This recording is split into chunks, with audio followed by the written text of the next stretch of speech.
under Sir Alex Ferguson. Here are just some of the Red Devils' worst signings since Fergie. First up, Alexis Sanchez. Sanchez joined United from Arsenal back in 2018 and became the highest paid player in the Prem. He'd averaged almost 1 goal every 2 games for the Gunners, but in his 45 games for Man United, he only managed 5 goals. Not what you want from a star striker. Next up, Radamel Falcao. He earned himself the nickname the Tiger for his sheer efficiency and the way he used to pounce upon the mistakes of defenders. But at Man United, he was way more pussycat than Tiger, to be honest. To his Borussia Dortmund form, but 12 goals in 83 games is not great. Things got worse after a public fallout with manager Erik ten Hag. Sancho said he was being made a scapegoat. Ten Hag said there'd been a discipline issue. It all ended up with Sancho going back to Germany. Next, Erik ten Hag probably thought he was being smart in sticking to what he knew when he signed Antony from his former club Ajax. But the £86 million Brazilian hasn't really been able to hack it in the Prem. Chances are Antony's Man United days are numbered. Next, the curse of the Man United number 7 shirt. Not an easy act following Ronaldo, Cantona, Beckham and George Best, but Memphis Depay was another striker who was apparently allergic to scoring for United. He scored just 7 in 53 appearances, a huge letdown since he'd helped PSV win the Dutch league just a season before joining. Last one, Angel Di Maria was set to be United's landmark signing when he joined in 2014, but 1 season later he was already on his way out. 4 goals in 32 games was just not good enough, given he'd broken the British record transfer fee when he signed. And those are just a few examples. To be honest, the list could go on and on. Unfortunately, that's probably why Man United haven't won the Prem for a while, and why it might take a few more years before they're in contention again.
Morning, everybody. Welcome to the world's biggest sports radio station. It is talkSPORT. My name's Max Rushden. Alongside me, Barry Glendenning, here until 1:30. Much to our protestations. I was in all week, Barry.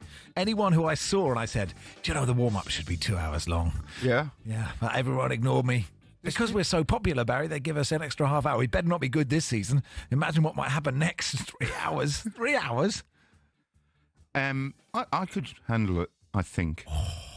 I don't want to. Don't put it out there, Barry. Say you couldn't handle it. You know, be on embers for the last half hour. 2 hours is optimum for me and you. Absolutely. And us as a collective. And the audience as well. Yeah. They can't cope with this entertainment for that long. But look, we just have to talk a little bit slower. I don't think you should talk any slower, Barry. Sometimes the pauses that you have, the emergency song kicks in. You're having a thought, and Smooth Operator by Charlie and Danny Kelly's My Sporting Life with Harry Redknapp just kicks in, doesn't it? The Bristolian says a thoroughly professional start to the show. Yeah, we're just an absolutely wonderful bit at the start of Matt's sports headlines, which we will bring to you in just a second. This is from Jim and Noah in Manchester. Morning, Max and Barry. Please, can you give a shout out to Noah and Dad? We are being made to do the washing, fold it and wait for it, put it away before we qualify for an afternoon at the pub watching United. Please wish us well. I hope there are no mistakes. Well, in the programme, I mean, that they already have been, and it wasn't our fault. Yeah. But look, nothing is ever our fault. Chores. My algorithm. You don't really spend hours sort of scrolling through Instagram, do you? No, I don't. So I spend any spare minute I get just to calm. I just obviously open Instagram and scroll at the sadness of the world. But I get a lot of it. Your algorithm gets designed on what you keep clicking on. Oh, I see. Right. Yeah. And so mine is constantly telling me how to be a good parent, or what you have to make your kids do. And I know as soon as I start talking about this, you get so bored. But chores apparently are very important. If you give your 6-month-old, if you make them mow the lawn, they'll become a leader of industry. So I think it's important that, I'm presuming Mrs. Noah or Mrs. Jim, whichever way around it, Mrs. Dad, is making you do all the folding away before the pub. And I think rightly so. Do your work and then go to the boozer. Yeah, and I don't mind doing household chores. I find them quite relaxing. This is perhaps the most interesting conversation we've ever had. Hey, you were top of the league, Barry, weren't you? You put a photo of the league table in a WhatsApp group. I did. That's unlike you, isn't it? Watch it. Yeah. Drink it in. Yeah. You will never, ever see the like of this again, Max. Sunderland were top of the league for just over 2 hours. Uh-huh. And then Man City had to go and ruin everything by scoring a fourth goal. A third would have had them, because alphabetically. Sorry. Yeah. So, yeah. The third goal, that's what did for us. But we're still second in the Champions League places and just have to stay there till May, which I can't see being any kind of problem. Although we did hear that. It's a very interesting interview there with Karen Brady that Sean and Henry do. But she did twice say, the thing about West Ham is it's never say die attitude. Yeah. I did think maybe... Was she at that game yesterday? Say, for 40, maybe 50 minutes, they had a sort of never say don't concede to Sunderland attitude, which isn't the saying, is it? And then they let in 3 to Sunderland. You never know. Maybe that'll be the best result anyone gets against Sunderland. We can't read too much into the first game of the season. I'm reading far too much into it, Max. I have to say. No, it was a great performance. And that apparently, they're the first promoted team to win in the Premier League. Last year, none of the promoted teams won before October. It's correct. Yeah. Whoa. Well, I didn't predict them to be relegated. I predicted Wolves, West Ham and Burnley. Well, currently the bottom 3. Very excellent predictions. And actually, while we're on predictions, I wrote a column for The Guardian. I read it. Right? And did you see in there, I wrote it before the Liverpool-Bournemouth game. Yes. And I said, I'm writing this before Liverpool 3, Bournemouth 1, which is what I thought it would be. But I did put the goal scorers on the Times, obviously for a ridiculous joke. Clearly, you can't be right. And the first goal I put was Ekatike 37. So when he scored in the 37th minute, I started to think, imagine if I've got this exactly right. But I didn't. But it's still not bad, was it? This is from James, says, I love to tune into a radio programme and listen to the presenters complaining about being there. Oh, no. We're very excited between now and 1. Yeah. No one will be more excited, James, than us. So we are excited. Morning, gents. Keep going with interview clips like Ruben Amorim's at the start of the show and surely go to about 15 minutes on air in a year's time. Listening to It was such a wonderful moment. Rob says about 5 minutes would be the right length for this show. Yes, can we have the top? Have you got it ready now? Have you got the... this was right at the top. I thought, we spent hours planning this show. Thinking every single second how it's going to start. And then Matt came in with it, and it was perfect that it was Man United and perfect that it was Ruben Amorim. This is how the show started if you're just switched on. Thanks, Max. Good morning. We'll start with Ruben Amorim, who shared his ambitions for the new season. That says it all. That's vital because there's a lot of good teams with more time than us together. Yeah. Oh, what a wonderful moment, wasn't it? Glorious. Manchester United fans eagerly anticipating it can't be worse than last year. Yeah. It can't possibly be worse. What's Ruben going to say about this? It's a tough game. It's a tough opening game of the season against Arsenal. What's he going to say? He's hired Bain. That's it. Bain is now. It's sort of a lightweight Bain to manage Manchester United. Anyway, what are we doing today? What are we asking the listeners today? We actually haven't had a conversation until the show started. Yeah, we had one conversation. It was quite bleak. Not really for the radio. It's really not a conversation you could have at all. Well, you could, I suppose. I think it would be a risky way to begin this programme. Yeah. Start at an upbeat level. There might be people disappointed to hear it. Yeah, it was grim. There we are. So that was good, wasn't it? Sunderland, top of the league. Tottenham, that was a nice moment for me. Yeah. Cambridge Cambridge let us down for this bit because we were 1-0 up against Harrogate. Louis Appere, who I wrote a column about, and since then has scored 3 already this season. Was this when you wrote a column going on about how you had no idea who he was? No, I had no idea who he was. And when Cambridge did the release video saying they didn't put his name on. It was just a man in jeans and trainers kicking a ball around. I mean, he looked in decent nick, but I couldn't say, and it's not my fault. I didn't have an encyclopedic knowledge of his previous clubs. And he didn't score last season, now 3. This is very exciting, but then we didn't put Harrogate to the sword. We should have put Harrogate to the sword, and we didn't, and they came back. Neil Harris was very, very disappointed. Anyway, it is the warm-up on talkSPORT. Max Rushden, Barry Glendenning with you until 1:30. Jerry says boring. You need some swearing, like in the last show. I think it was acceptable, wasn't it? I thought it was. Mm-hmm. We were debating whether or not it was acceptable. Uh-huh. I wouldn't repeat it. No, now. I'm not going to repeat it. Well, the fact that you're not prepared to repeat it that's a good point. Suggests that it maybe isn't acceptable. Jack says, it was very, very League Two in swear word terms. Yeah. It was one of those, the commentators saying, if you have been, if you were offended by these, then we do apologise. Matterface and Groves are on for 5 hours. You and Barry don't even know you've been born. Penguin Lad says, that clip of Amorim still made more sense than Steve McLaren ever did. Anyway, it is Max and Barry here until 1:30. We'll do a Premier League review next.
This is the talkSPORT Goal Show. It's the show for the fans. It's done by the fans. Yes! Oh my God! Yes! Yes! Yes! He is an unlocker of defences. That.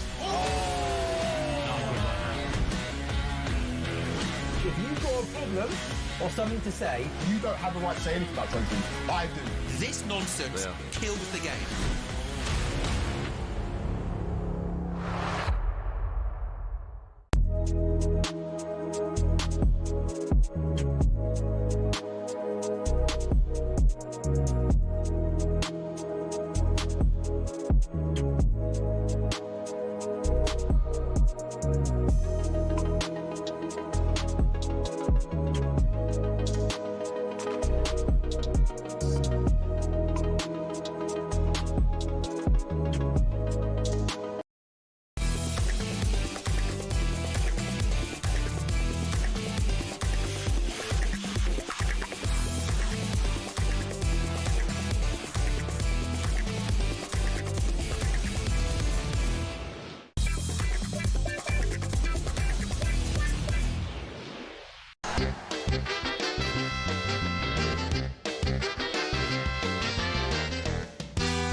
Morning all, it is the warm-up on talkSPORT with Travis Perkins, Bowling Trav, doing what matters for the trade. Find out more at travisperkins.co.uk or download the app. Some actually interesting news. Eberechi Eze is travelling with the Palace squad. There were rumours that he wasn't going to be in the squad because of the Spurs accelerating the move. Well, I mean, why don't they just ring him on Friday? Well, if you're going to accept how, like, surely you just accelerate it by saying, "Here's the money that you." I'm not an expert in transfers, Barry. There's the whole transfer news business. There's just really weird language that's used in it that doesn't really mean anything, but you need words. So people just seem to make them up. What is accelerating the process? So, I mean, that is just like. All of it seems... Are they constantly talking or not talking? Or is it a bit like, you know, when you ask someone out when you're like 17? Like you text them and you say, well, I can't text them. Spurs have texted Crystal Palace and they've got to wait 2 days. Well, maybe Daniel Levy has got a friend to ask. Simon Parrish's friend. Yeah, okay. You know, my mate fancies Eberechi Eze. And then Simon Parrish has to go decide whether or not he wants to tell Eberechi. That's true. And then at some point, a journalist overhears one of these conversations. So that's someone else in the classroom, isn't it? Someone else in the classroom overhears or is told what's going on, and then they run off and tell everyone else. Yeah. And all the various parties get very upset that this information has been leaked. And then maybe sometimes Daniel Levy will deliberately tell the gossip because he knows what will happen. And then, so at some point, Eberechi Eze will be standing really shyly on one side of the room and Daniel Levy's at the other. And they might start talking, and it could be a beautiful relationship. I hope so. Because if the friend of a really attractive, nice girl came to me to tell me that the really nice, attractive girl liked my friend, I wouldn't tell him. You'd keep that to yourself. Oh, yeah. I'm not telling him. You'd be in the know, but you wouldn't tweet it out. I'm in the know, but I'm very much not tweeting it out. There's no I understand or my sources. I'm hearing that Daisy really fancies you. Anyway, let's do a Premier League review. Max and Barry's Premier League review on talkSPORT.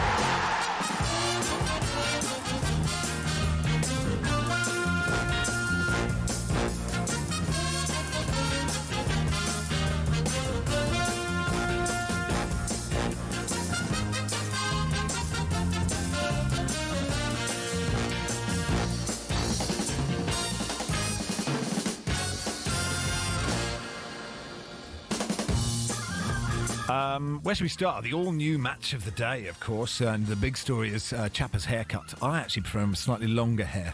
I liked the new buzz-cut Chappers. Really? I liked buzz-cut Chappers. I liked the new opening credits. I liked his uncontroversial cream shirt. I liked his buzz cut.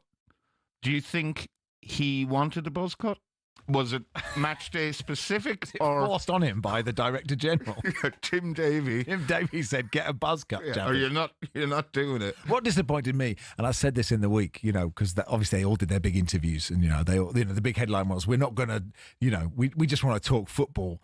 And I was just saying, it'd be great if it starts, and then Kelly Kate says, "Look, before we go to Guy Mowbray, let me tell you about QAnon." Some chappers have just got on some wild conspiracy theory about whether anyone did walk on the moon. He spent 45 minutes doing it. He's walked, just walked out of set. The camera follows him. He's left Wayne Rooney and Alan Shearer there. The highlights are all bunched up, and he's saying, "And this didn't happen, and this didn't, and now I'm in Area 51." But he did just get straight to the football. Should we start the Stadium of Light? We can, yeah. Pace of it was wild. I mean, I get the impression that Sunderland fans were really up for this. That you really got the impression that they were happy to be there. And something I generally absolutely hate is players trying to whip up the crowd. Because it's sort of not fair. If a player does that in front of your face, you're so obliged to cheer. So it's a sort of unfair request because you can't say no. But I didn't mind every Sunderland player whenever they did anything just going, "Come on," and everyone just going, "Oh my God, I'm going wild." Well, I think it was a crowd that didn't need much whipping up. It was their first game in the top flight in 9 seasons, so they've been in the EFL. I know you don't fall off a cliff and cease to exist when you get relegated from the Premier League. But after 9 years in the League One and the Championship, it was good to be back. I think the result of the game was beyond the wildest dreams of Sunderland fans. I did fancy them to win, I have to say. I really did, being at home on the first game. And it was a nice fixture to have first up because West Ham are very beatable.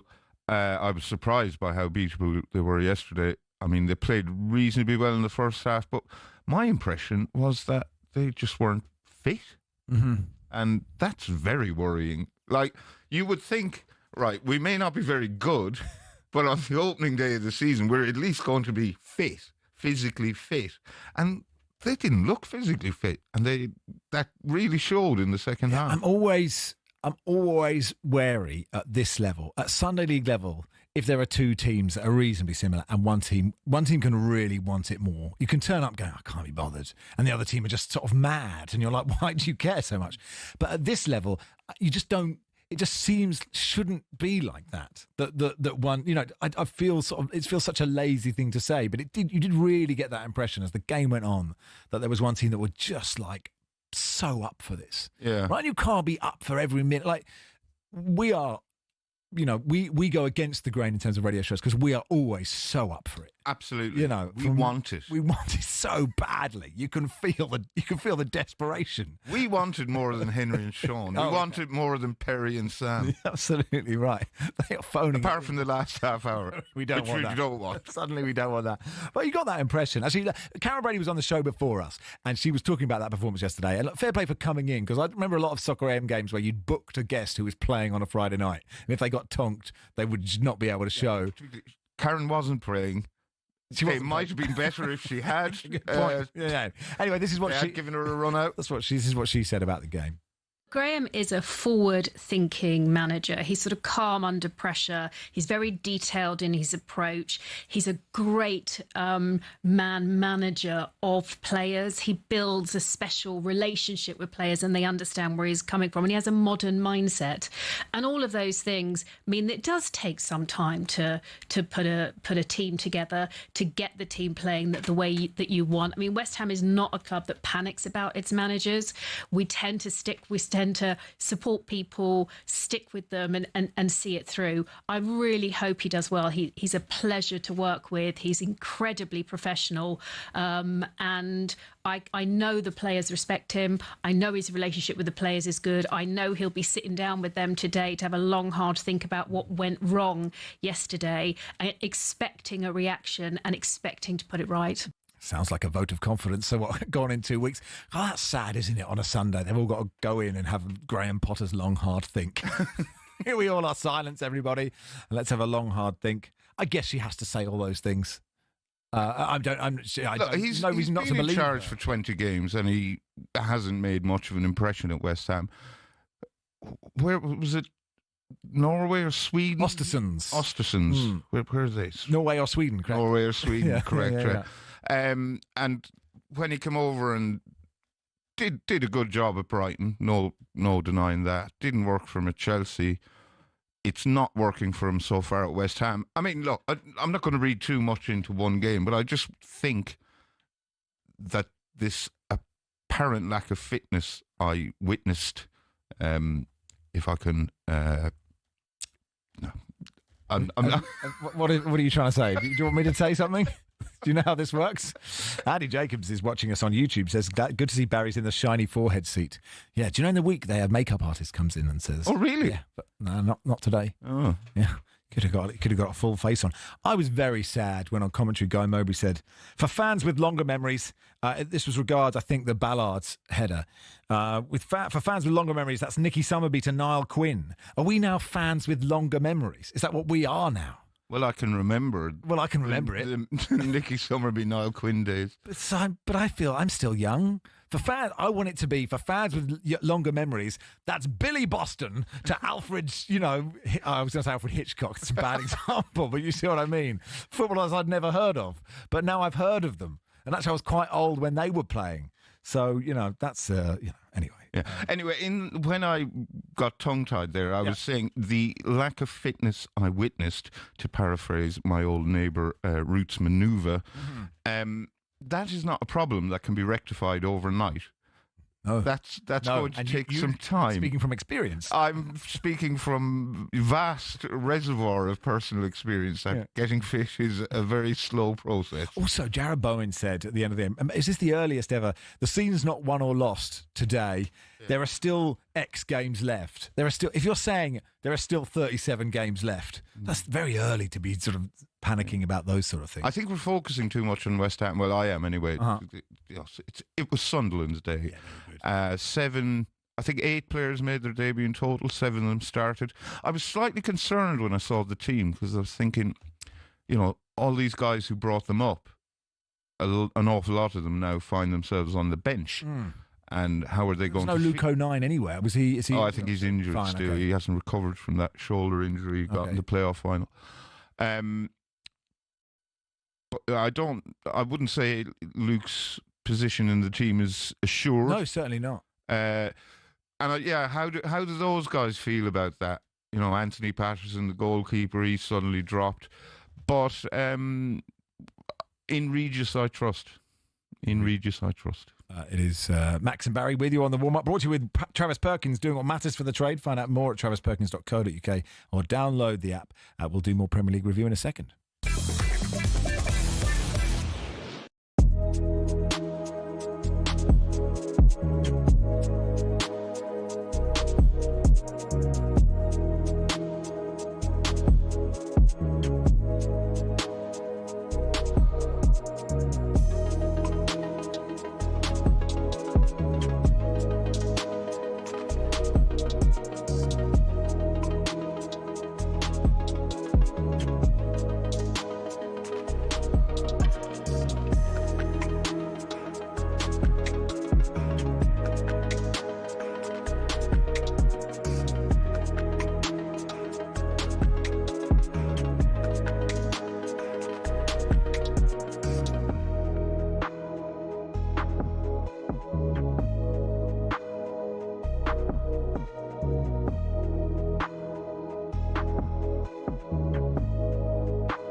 last few years, Formula One has gone from elitist and insular to a global entertainment brand. The transformation's down to American investment group Liberty Media, who cultivated a new image for the sport since buying it in 2016. Better access to drivers, improved content on social media and tapping into the US market have given F1 a massive boost in both attention and revenues. But is everyone happy? The fans certainly are, as evidenced by Drive to Survive. Almost 7 million people per season have tuned in to get all the gossip and all the drama from the paddock. The extra exposure means the drivers can demand a higher salary too. In 2010, the top drivers were earning $20 million a year, which isn't bad. But now, the very best earn 3 times that, with Max Verstappen getting a whopping $65 million in 2025. But money doesn't always buy happiness. Some drivers, including Verstappen, don't like the pageantry the changes have brought about. In Las Vegas in 2023, Verstappen said the drivers were made to look like clowns, and the event was 99% performance and 1% race. Some purists who still watch the sport feel the same, and that the spirit of competition has suffered. But Formula One and Liberty Media don't look like slowing down anytime soon. So expect more races, major events and exclusive access in future.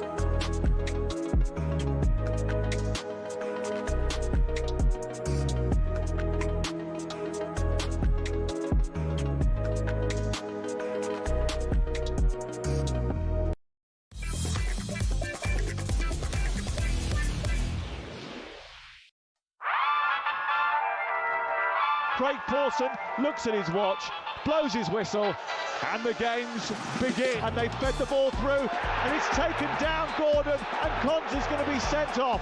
He's denied a goal-scoring opportunity, and usually there's loads of goals between these two. Usually the home team dominates, but not today. They've lifted the roof off at the Stadium of Light, Mickey Gray. Sunderland 1, West Ham 0. Eliza Mayenda with the header. Tottenham 2, Burnley 0. Troy Deeney is up on his feet applauding his former teammate Richarlison. It is a brilliant overhead kick. Bang. What a finish. And a chance here for Sunderland, and they've doubled the lead. As it comes into the area, know how good Dan Bollard is in the air. Guides it into the corner. Brennan Johnson through the legs of the goalkeeper and into the bottom corner. Tottenham 3, Burnley 0. Sunderland 3, West Ham 0. And it's Isidore with the third goal. His opening day's goal. They don't get any better than this. This corner for Fulham will surely be their last chance. Oh! And it's been backed in!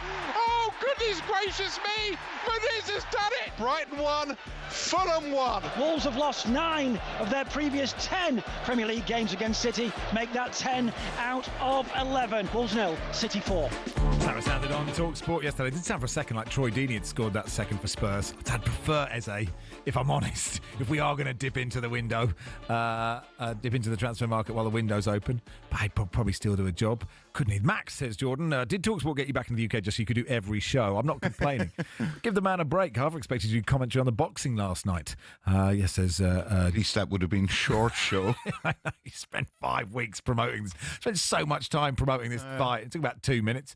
Anyway, people like it, don't they? Where do you want to go next on the Premier League review, Ben? Go to Molyneux, I suppose. Molyneux, yes. My friend Martin, who is a Wolves season ticket holder and works in pensions, said it wasn't a bad 4-0. So that's a nice optimistic view.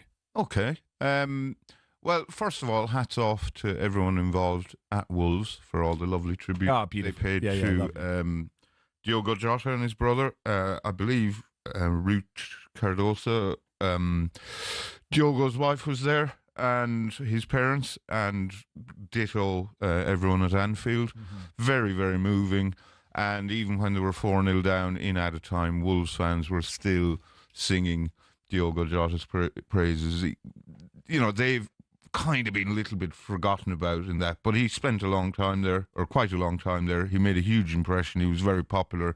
And, I thought it was really nice yesterday. Yeah, and actually his impact at Wolves, not that it matters where he was more, it doesn't really matter, but like, because he went to them in the Championship, he brought them up. He was one of their total stars. At Liverpool, there are so many stars. And he made such an impact at that football club. And I totally agree. Both him and Liverpool, have handled that whole totally heartbreaking situation incredibly well. I thought the tifo at Molineux yesterday was just a really nice touch. But as for the game, all I have to say is, Tijani Reiners, wow. What a player. He's a bit special, isn't he? On the evidence of probably the only 90 minutes I've seen him play, or did he stay on for the whole 90? But wow. Yeah, I mean, they made the point of match of the day, but just the way he runs with the ball, and actually, some footballers, it is like a computer game and the ball's stuck to his feet, but he's quick while he's doing it. And I think it was the opening goal, isn't it? Where he kind of jinks past about 5 players. And then, while running at pace, dinks this pass into, is it Rico Lewis? And it's just the perfect weighted pass. And the cutback for the Haaland goal as well is such great vision. And, I don't want to we don't want to sensationalise, but, I don't think Kevin De Bruyne's done, isn't he? Kevin who? Exactly. And, that's such an amazing thing about the game, isn't it? That, that it moves so fast. And, constantly good players arrive and appear. And, lots of people who watch Serie A will know how great a footballer this is, but lots of listeners won't watch every minute of Serie A. And, he looked so good. He looked so good. And there's something about players running with the ball because not many people do it. Or not many. Kind of glides along. Yeah, he was absolutely wonderful. I didn't really, and actually the third goal where he set it up was such a vintage City goal where the keeper, now James Trafford, just sort of decides where he's going to put it and then plays this wonderful pass. And Reinders, even though the pass is quite slow, Reinders is in acres of space. I don't know how you get that space, but he does. And then he plays a sort of 1-2. I can't remember who's down the right-hand side. Oscar Bob. Also nice to see him back. And he's a lovely and sort of totally forgotten about footballer. And that was just such a vintage City goal. And as someone who said City would win the league, and also who said that, the Sunderland, Wolves and Burnley would be relegated. Now looking at the league table, thinking, I might be. I stopped the tape, But yeah, they did look really good. And I suppose we want lots of, I don't know, I suppose I wanted City to lose, like I want all the big teams to lose because it's more fun, but I don't think it's bad if they're challenged. If we end up with lots of teams being good, or 4 at least going for the title properly. Yeah, I would like a title race, I have to say. I really want a title race. Yeah, well, let's have one. Now, I thought Richarlison had his best game for Tottenham on Wednesday against PSG. I thought he was absolutely brilliant in that game. His hold-up play, the way his strength, his touch, none of these things have thought have been that good. And maybe it's a fitness thing, I don't know. Or maybe he hated Ange. I don't know. He's just like, can't we get it launched, Ange? Maybe this was better. I mean, both those finishes are elite. The first one is brilliant, actually, and you won't talk about it because the second one is just absolutely stunning. And he was linked to Fulham, I think, this week. I wouldn't do that now if I were Tottenham. I just thought that was great. And if you have 2 centre forwards, if he and Solanke can push each other, and Tottenham are fighting on a lot of fronts. But yeah, 2 brilliant goals, both brilliantly set up by Kudus as well. Yeah, he was very impressive. The thing, I guess Richarlison's priority this season is going to be getting the Brazil team, isn't it? And is João Pedro his main rival, or are there others? I presume Romario, is he Bebeto still there? I don't know enough about Brazilian football to know how many strikers there are vying for the national team position, but you'd presume he's thereabouts. I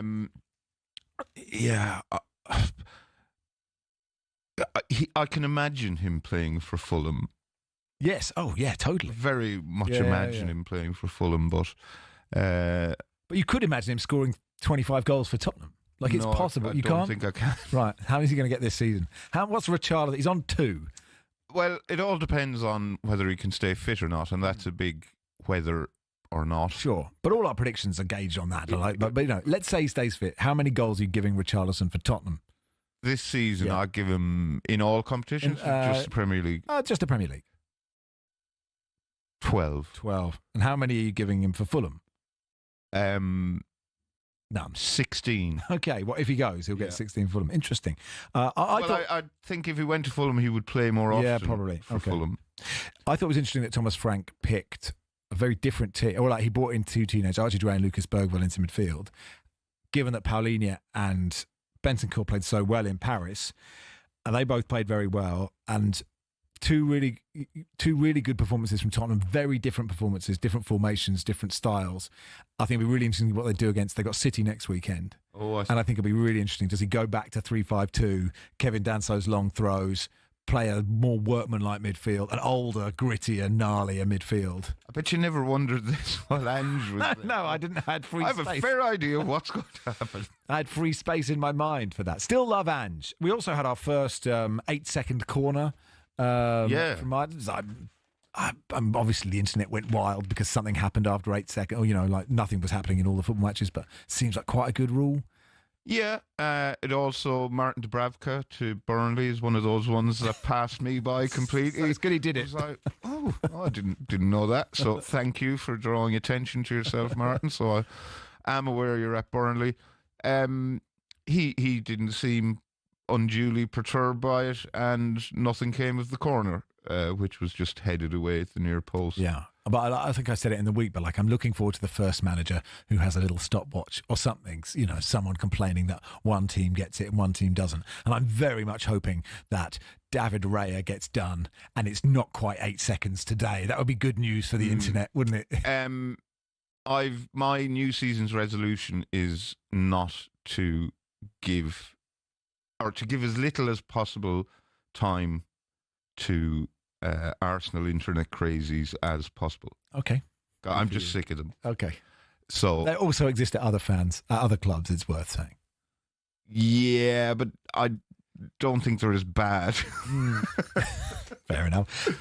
Anything else you want to talk about from the games? Brian 1, Fulham 1, Villa 0, Newcastle 0? Brighton, I've high hopes for Brighton this season, and they were slightly tempered yesterday because Brighton's big problem last season was not beating teams they should beat at home and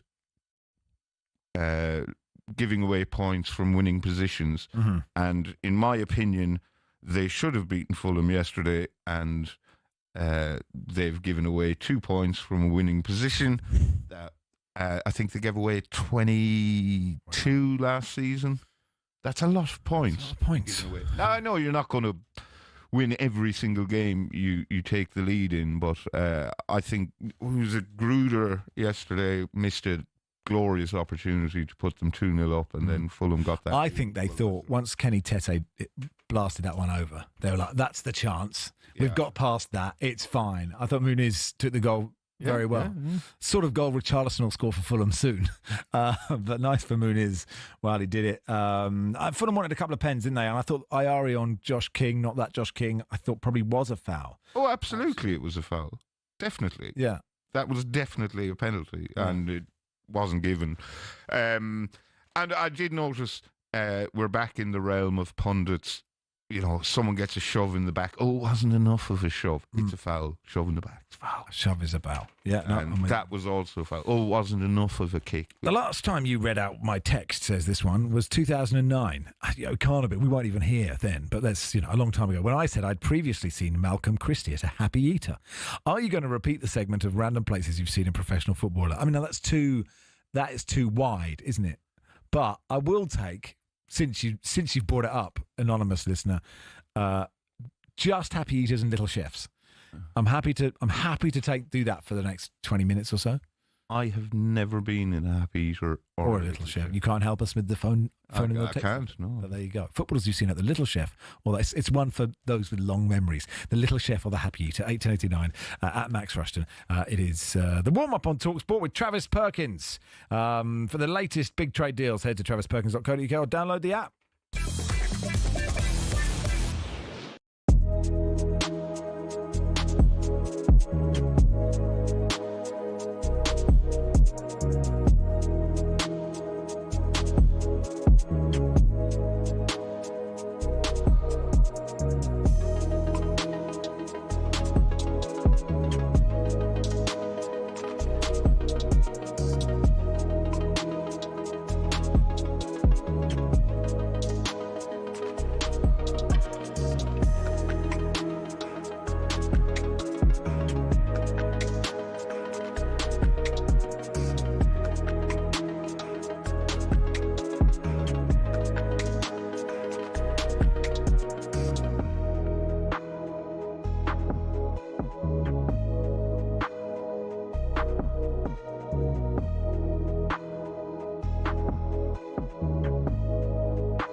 Jim says, I owe Moon is a pint. His equaliser gave me a £64 ACCA win.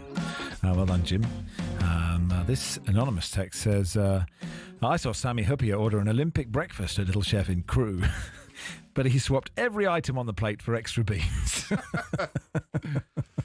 In my local cafe, you're only allowed to swap 2 items. Is that right? Yep. Bureaucracy gone mad. And this is Starmer's Britain. Uh-huh. You can only change 2 items on the fry-up. 6 months ago, so you could do whatever you like. Yeah.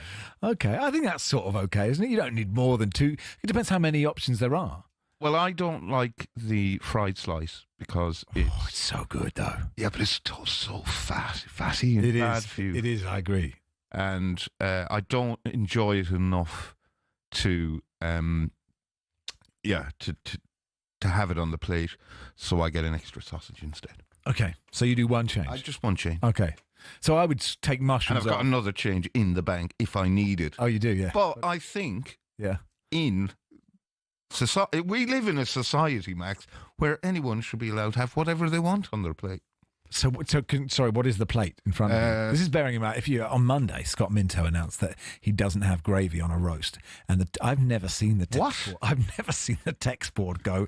The text board went... Doesn't Stelling also not like gravy? I think so, but it went even wilder that when I suggested we should have compassion for immigrants. I mean, honestly, the rage that people didn't want gravy was absolutely insane. That's extraordinary. Yeah, the rage at Minto. Sorry, what is the plate? Does he even have ketchup instead, maybe? I didn't ask about sauces. Right. The plate is, off the top of my head, it's fried egg, sausage, 2 bacon, beans, fried slice. Yeah. No, you're not having that, are you? No, but this is what it is before you make any changes. Okay, yeah. Fried slice and tomato and black pudding. And you get toast and a mug of tea. Okay. And what's that setting you back? That's about 11 quid. Okay, that's all right. I mean, I've won maybe once a fortnight. Okay, that's quite a lot. But, treat myself. Good for you. Do you want mine? No, you don't care. Let's look at the latest odds out of today's action with William Hill. In the Zone on talkSPORT with William Hill. 18 plus, gambleaware.org. Max, I once saw Wilson Palacios in the car park of the Hattie Eater near Godstone. He wouldn't get into his car until he'd finished his portion of chips. I didn't question it, says Will in Notts. Lee Phelps joins us. Yes, sorry, just before Lee Phelps joins us. Yeah. Well, he can join us. I'd be interested in his input here. Yeah. While we're on the subject of fry-ups, what I found is a very controversial, or in terms of rage bait. Where do you stand on baked beans on a fry-up? I'm wholeheartedly in favour. I know Barca Jim, who's a listener, hates it, but I'm happy with them to slosh near the egg. Yeah. You don't need a sausage breakwater. I don't need a sausage break. Well, like the Hoover Dam, that sausage. I don't need that. Yeah. Lee, do you think Lee Phelps is a fan? Or? I think he's northern. So I think. So you're going to judge him. Yeah. So I'm saying he has a whippet and a flat cap and a cooling tower for his breakfast. Yes. You can talk us through your attitude to beans before you give us the odds, Lee. Yeah, beans are fine. I'm right up for beans. I've just made 5 different fry-ups this morning. Oh. All for yourself. It's like I work in a cafe. I've got teenage daughters. Right. They come downstairs at different times. Different orders. Mum's here, wife's here. Okay. 5 different breakfasts this morning. Only 2 had beans on. Interesting. Right. Okay. Yeah. Good to see you doing other things as well there. I just thought you sat you just sat here for 10 minutes a day and then went back to bed. Just went, I've got an ACCA boost for you and now I'm off. Where do you want to start, Lee? Final one standing. We had the first day, of course, yesterday. The round closed at 12:30. We lost... Out of 300,000 players, we lost 75,000 players yesterday through various losses and draws. Villa versus Newcastle cost just under 50,000 players their spot in final one standing. Of course, playing for a £500,000 jackpot at the end if you are the final one standing. The draw cost a lot of people there who'd gone for Villa or Newcastle. If you didn't get involved in time, or if you got knocked out already, then there's another jackpot just been dropped, 50k jackpot which you can play from now for next week. Obviously it starts in week 2 of the Premier League, so a load of people gone. In terms of the talkSPORT League, which launched on Friday night, still plenty in that, still 11,000 in that one, playing for £5,000. Loads of people went for Liverpool in that game, of course, and not many people dropped out yesterday. So obviously lots of picks today, so we'll see how we're looking after the weekend. But yeah, started off pretty strong. That Villa Newcastle game though cost a lot, and I picked Brighton as my first. Oh, pick. you idiot! I'm out. Yeah, good. Good. You shouldn't win the $500,000, should you? 96th minute though. I mean, come on. It's still part of the game. 3 good games today: Chelsea, Palace, Forest, Brentford, and Manchester United, Arsenal. Yeah, Chelsea 7-10 to win. I think that's a fair enough price, to be honest. And Palace 18-5. I know they've obviously had a great start with the Community Shield, but there's a little bit of negativity swirling around the club with obviously Eze not playing today.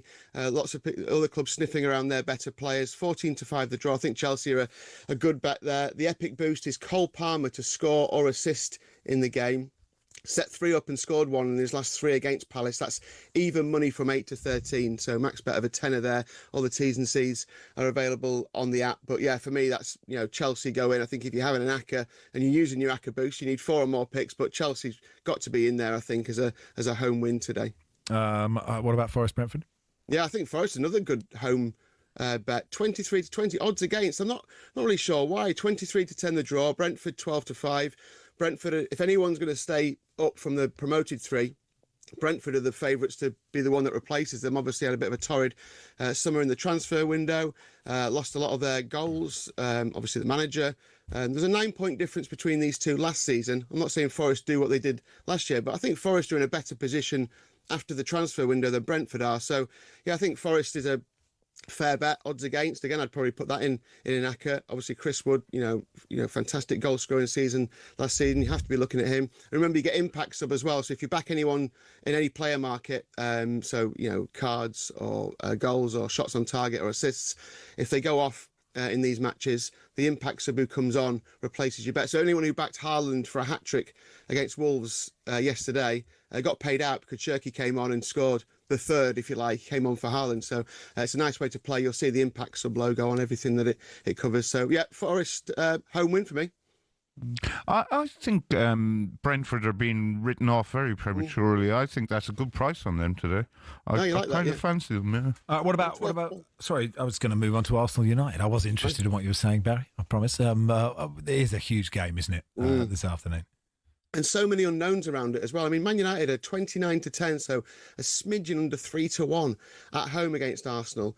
5-2 the draw, 10-11 Arsenal. They were even money at some point over the weekend as well, so they've been backed in a little bit. I mean, you would expect if we're playing this game, where we were last season, then obviously Arsenal aren't this price. But I think there's some wonder about which Man United is going to turn up. And I think, we've seen a lot of money for them on the title race. We've seen money for them top 4, top 5, top 6. So I can understand why people are looking at Man United. Incidentally, you get your money back as a free bet if your bet builder loses on this game.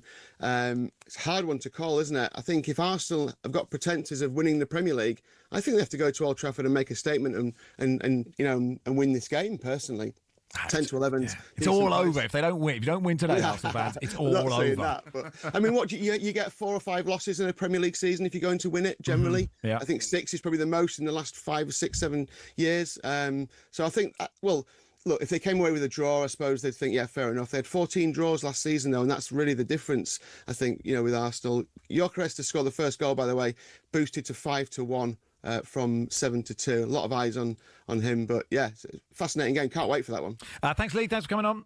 Cheers, guys. That was latest odds with William Hill, 18+, speedgambleaware.org. Matt says, any odds on Ryan Christie to score first? You can't say anything on this radio station when people remember. Just because I said it on Monday and he was injured and I just wasn't thinking. I just walked in the office and they asked me to say something and I said something. Well, I heard you say it on Monday. I immediately texted you to tell you he was injured. Yeah, you did. And thanks so much.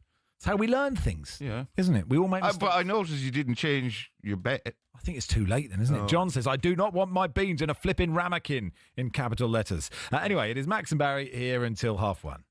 In the Zone on talkSPORT with William Hill. 18+, gambleaware.org.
The Lions. Real-life fantasy rugby. Bitter rivalries set aside in a quest to create the world's best team in weeks. There's nothing like it, but who on earth had the idea and how did it all begin?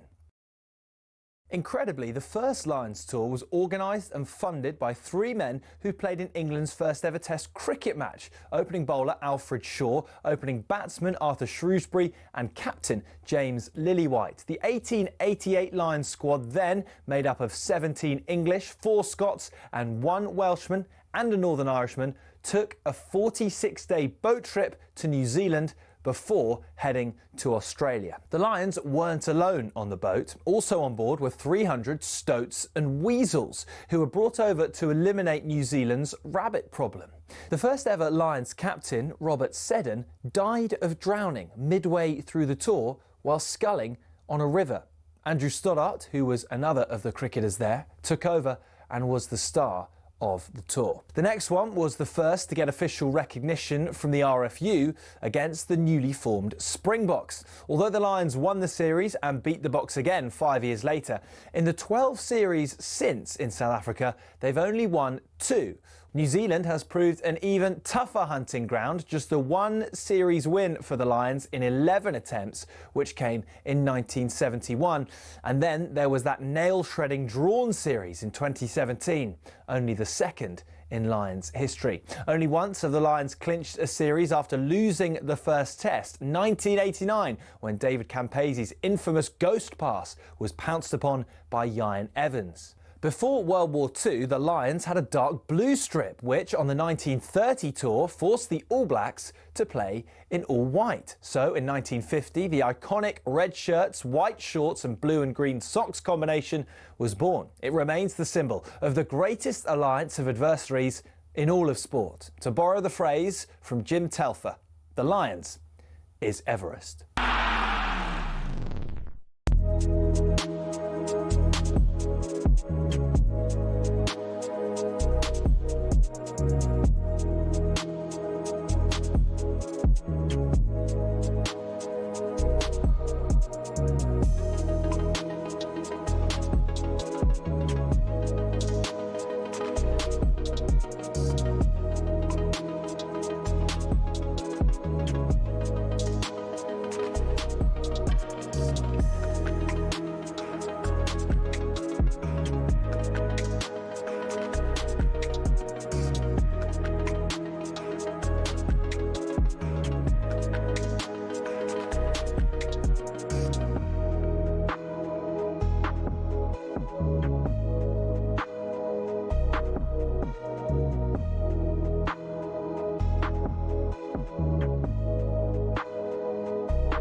Afternoon all. Max Rushden and Barry Glendenning with the warm-up on talkSPORT with Travis Perkins for the latest big trade deals. Head to travisperkins.co.uk or download the app. It is interesting how the voiceover man says Glendenning Because no one would look at your name and say it any other way than Glendenning. Oh, you'd be surprised. Oh, really? A lot of people get it wrong. I've had Glendingdang. Glendingdang. Glendenning. Glendingdang is very toast of London. Hi, I'm Barry Glendingdang. I think maybe I prefer Barry Glendingdang. Can we change that for the jingle?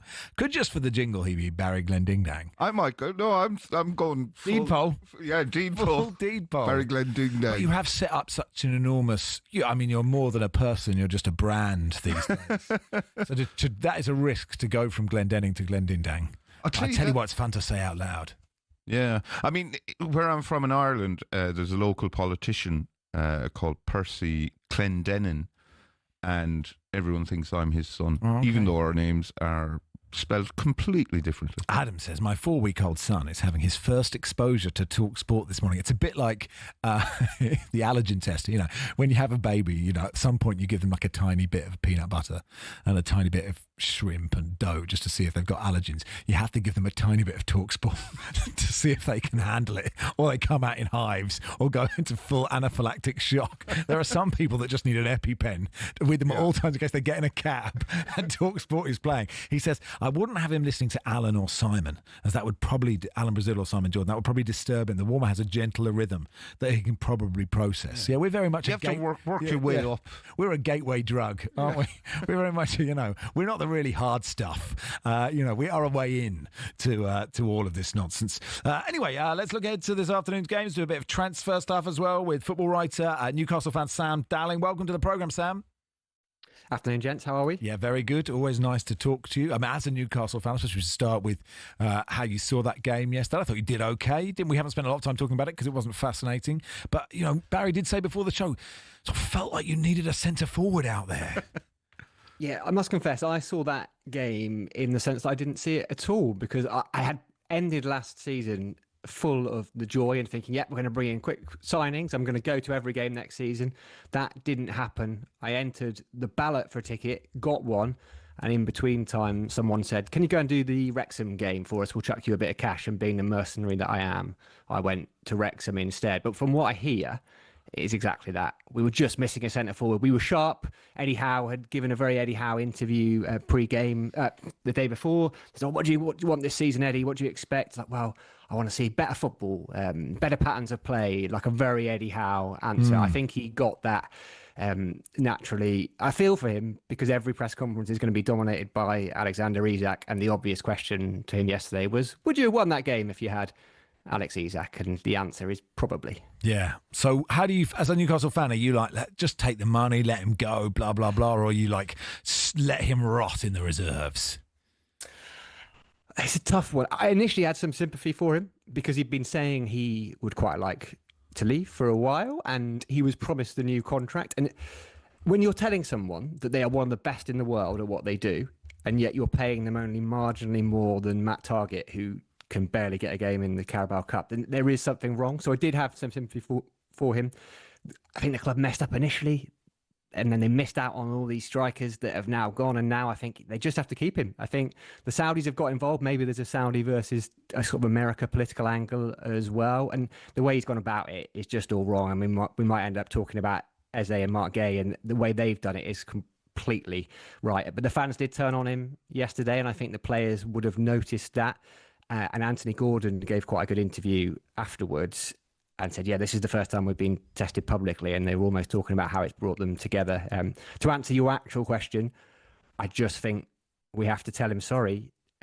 Liverpool have strung you along a little bit in that they knew the price and they haven't bid it, and unless they pay it, we just got to keep him because we haven't got a single forward, and I suspect he will play. Players have gone on strike before. Luka Modric did when Chelsea wanted him, ended up having a really good season for Spurs, World Cup year and all that.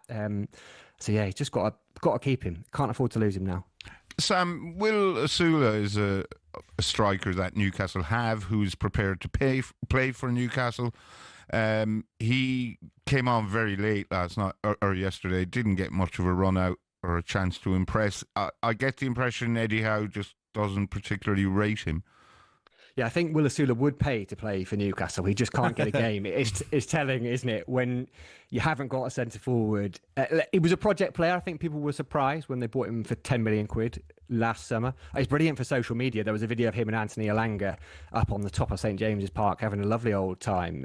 And he was quite keen Elanga coming. Those two are best mates. But yeah, he's played the odd Carabao Cup game. How only very rarely brings him on when we're actually chasing a game, when we need to do something. He gets his 15-20 minutes if either the game's already lost or the game's already won. He looked like the next Arjen Robben in an FA Cup game away at Birmingham last year, but that's about the only time he's been decent. And he did also miss one of the easiest chances you will ever see. So not ready yet. Fully celebrated the Carabao Cup win, but despite playing very little part. He's obviously great around the dressing room. You do wonder at what point is he ready, because he's not that young. I mean, look, Brentford have signed Ouattara from Bournemouth. That could free Wissa up to go to you, which could free this. The domino effect of transfers, it could happen. You mentioned Eze there. It's quite interesting because, I mean, yesterday everyone was like, this is a done deal, and Eze won't be playing for Palace today, but he's travelled with the squad. He'll probably be in the squad. He might even start for Palace against Chelsea today. I don't know I think Gay... Did he get a bit of an injury in the Community Shield? I don't know what his fitness is, and I should know that. But you are right that they are, they've played for the team they're contracted to play for until they go to somewhere else.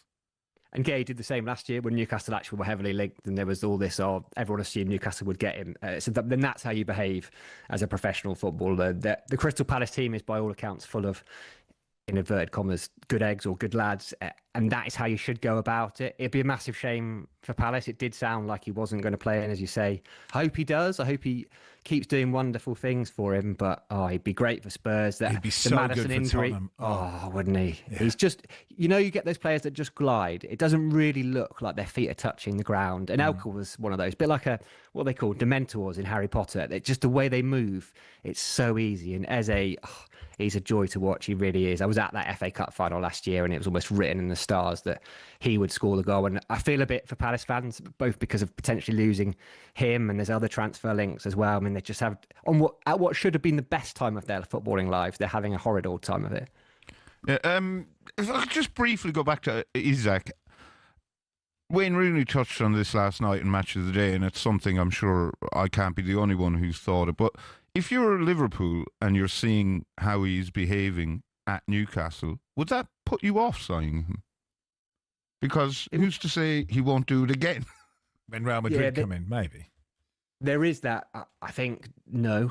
I think football clubs, there's been plenty of examples of it happen in the past. You'd like to think so, right? We're like, oh yeah, well, we like good human beings. Everyone has a no D-head policy and all this stuff. But nah, I don't think so. What he is doing will be done probably based on the advice of his agent, and I think that's pretty bad advice. But there'll be stuff we aren't privy to. So nah, I don't think you're that bothered. I mean, it's not a place for morality, is it? Wissa isn't playing for Brentford at the moment, and Newcastle are desperately trying to buy him. So by that metric, the chain would break. This housing property sale chain or whatever it is for transfers to happen would all fall down. So I just don't think football clubs think like that. Manchester United apparently admirers of Crystal Palace midfielder Adam Wharton. Who isn't?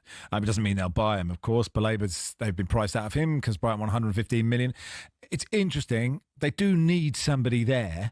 And actually, I don't know if Wharton's such a brilliant footballer, but they'd have to change how they play, because it'll be really interesting to see what the Man United starting 11 is this afternoon, Sam, because Lars was telling us yesterday, and a lot of people think it. If you play Mbumo and Seshko and Cunha in your front three, it means Fernandes plays in central midfield, and he's very attacking. So then who's next to him? Because you need a sort of mixture of T1000, N'Golo Kante and Roadrunner to do all the cover that they need.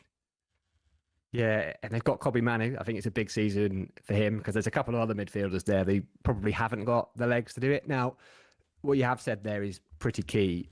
It requires Ruben Amorim to change something. And having watched a fair bit of Manchester United last year when he kept telling us that he didn't have the players to play the system he wanted, he didn't have time in training to change anything, basically to mould them into the players he wanted.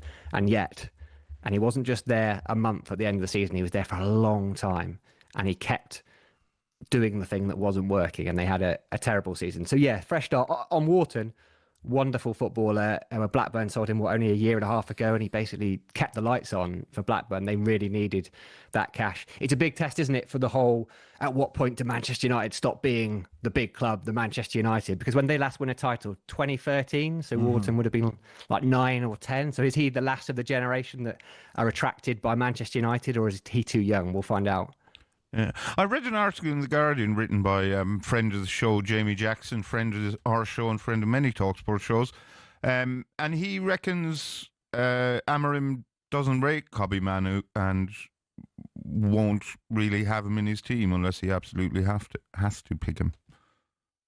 It's interesting, isn't it? A couple of years ago, he was a superstar in the making. I was at Old Trafford, when was it? Last Christmas? So under Amorim, and he started with a midfield 2 of Casemiro and Eriksen against Joe Linton, Bruno Guimaraes, and Sandro Tonali. And they were 3-0 down, or 2 or 3-0 down within 20 minutes. And he changed it. He brought Manu on after 25, 30 minutes. And you went, okay, this is now actually a contest. It's a game of football. So, Manu started for England a year or 2 ago. It's a weird one. I mean, manager's subjective, right? He sees him every week. I suspect if he wanted Reid, there'd be plenty of other clubs quite happy to take him. I think the vibe coming from Jamie was that he thinks he's too slow, and that's not really something. You can't get faster, can you? Oh, you can get faster. I mean, you can't get that much faster. Yeah. I think if you do a lot of leg work, I could get faster. You could get faster. I said there is yeah. There's a finer margin at the top of. I could get a lot faster. I suspect Kobbie Manu is probably in the kind of he's near his condition peak, where he's as fast as he's going to be. So if Ruben Amorim was to sign you, he could say, yeah, look, I can see Barry Glendenning isn't as fast as we want him to be, but like the potential is absolutely enormous, isn't it? We should just talk about Arsenal for 1 second, Sam, because they play this game again today, and it'll be really interesting to see them with Gyökeres up front if he starts. Yeah, what are we going to talk about this year, Max? Because every other podcast or radio show after an Arsenal game talks about how they haven't got a number 9, and now they've got one, so it just kills all that narrative. They've got a really tough start as well, right? Man United away, Leeds, Liverpool, Forest, City, Newcastle, so big test for them. Gyökeres, I loved him. I used to watch a fair bit of Championship football and cover them, and I wrote a piece about him as one of the rising stars. He's the one that Brighton got wrong. They had him on their books. They sent him out on loan. They didn't rate him. He wasn't good enough for Brighton. I mean, they could have earned a lot of money, but there's no guarantees, right? He's scored a lot of goals for Sporting, 97 in 102, but he's 27. They paid big money for him, so he's not played in the Premier League yet, so there's no guarantees he comes in and does well. I hope he does. I think Arsenal have strengthened well. They've got Zubimendi in midfield, who is a brilliant player. Yeah, although I saw him, he played for Sociedad at Manchester United. I went to that game last season and he just didn't do anything. But yeah, he is meant to be superb. And it's the depth, isn't it, on the bench, the players they've got. Madueke provides a bit of cover for Saka, and people like Norgard, Mosquera, Kepa on as a goalkeeper. Plus, did you see this week that Arteta is now like a global brand ambassador for Under Armour? Is that right? It was unveiled in an exclusive media moment. Oh, good. And Arteta spoke about what inspired him to compete at the top level, why he adopts and implements a disruptive mindset. So I'm looking forward to seeing more of the Arsenal disruptive mindset up at Old Trafford. And is an Under Armour T-shirt disruptive? How do you make a disruptive T-shirt? I have an Under Armour rucksack. Is it disruptive? Leaning against the wall behind me. Doing now? It's just sitting there like a lemon. It's not doing much. Disrupting? No, it isn't. So disruptive is an odd art. Anyway, thank you, Sam. Always good to have you on. You're welcome. Sam Delling there, a Newcastle fan and a journalist. And Sunday session, we'll keep you updated on all those games. And both Sam Ashface and Perry Groves join us for the footballer game in just a second.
Good afternoon, all. It is the warm-up on talkSPORT with Travis Perkins. For the latest big trade deals, head to travisperkins.co.uk or download the app.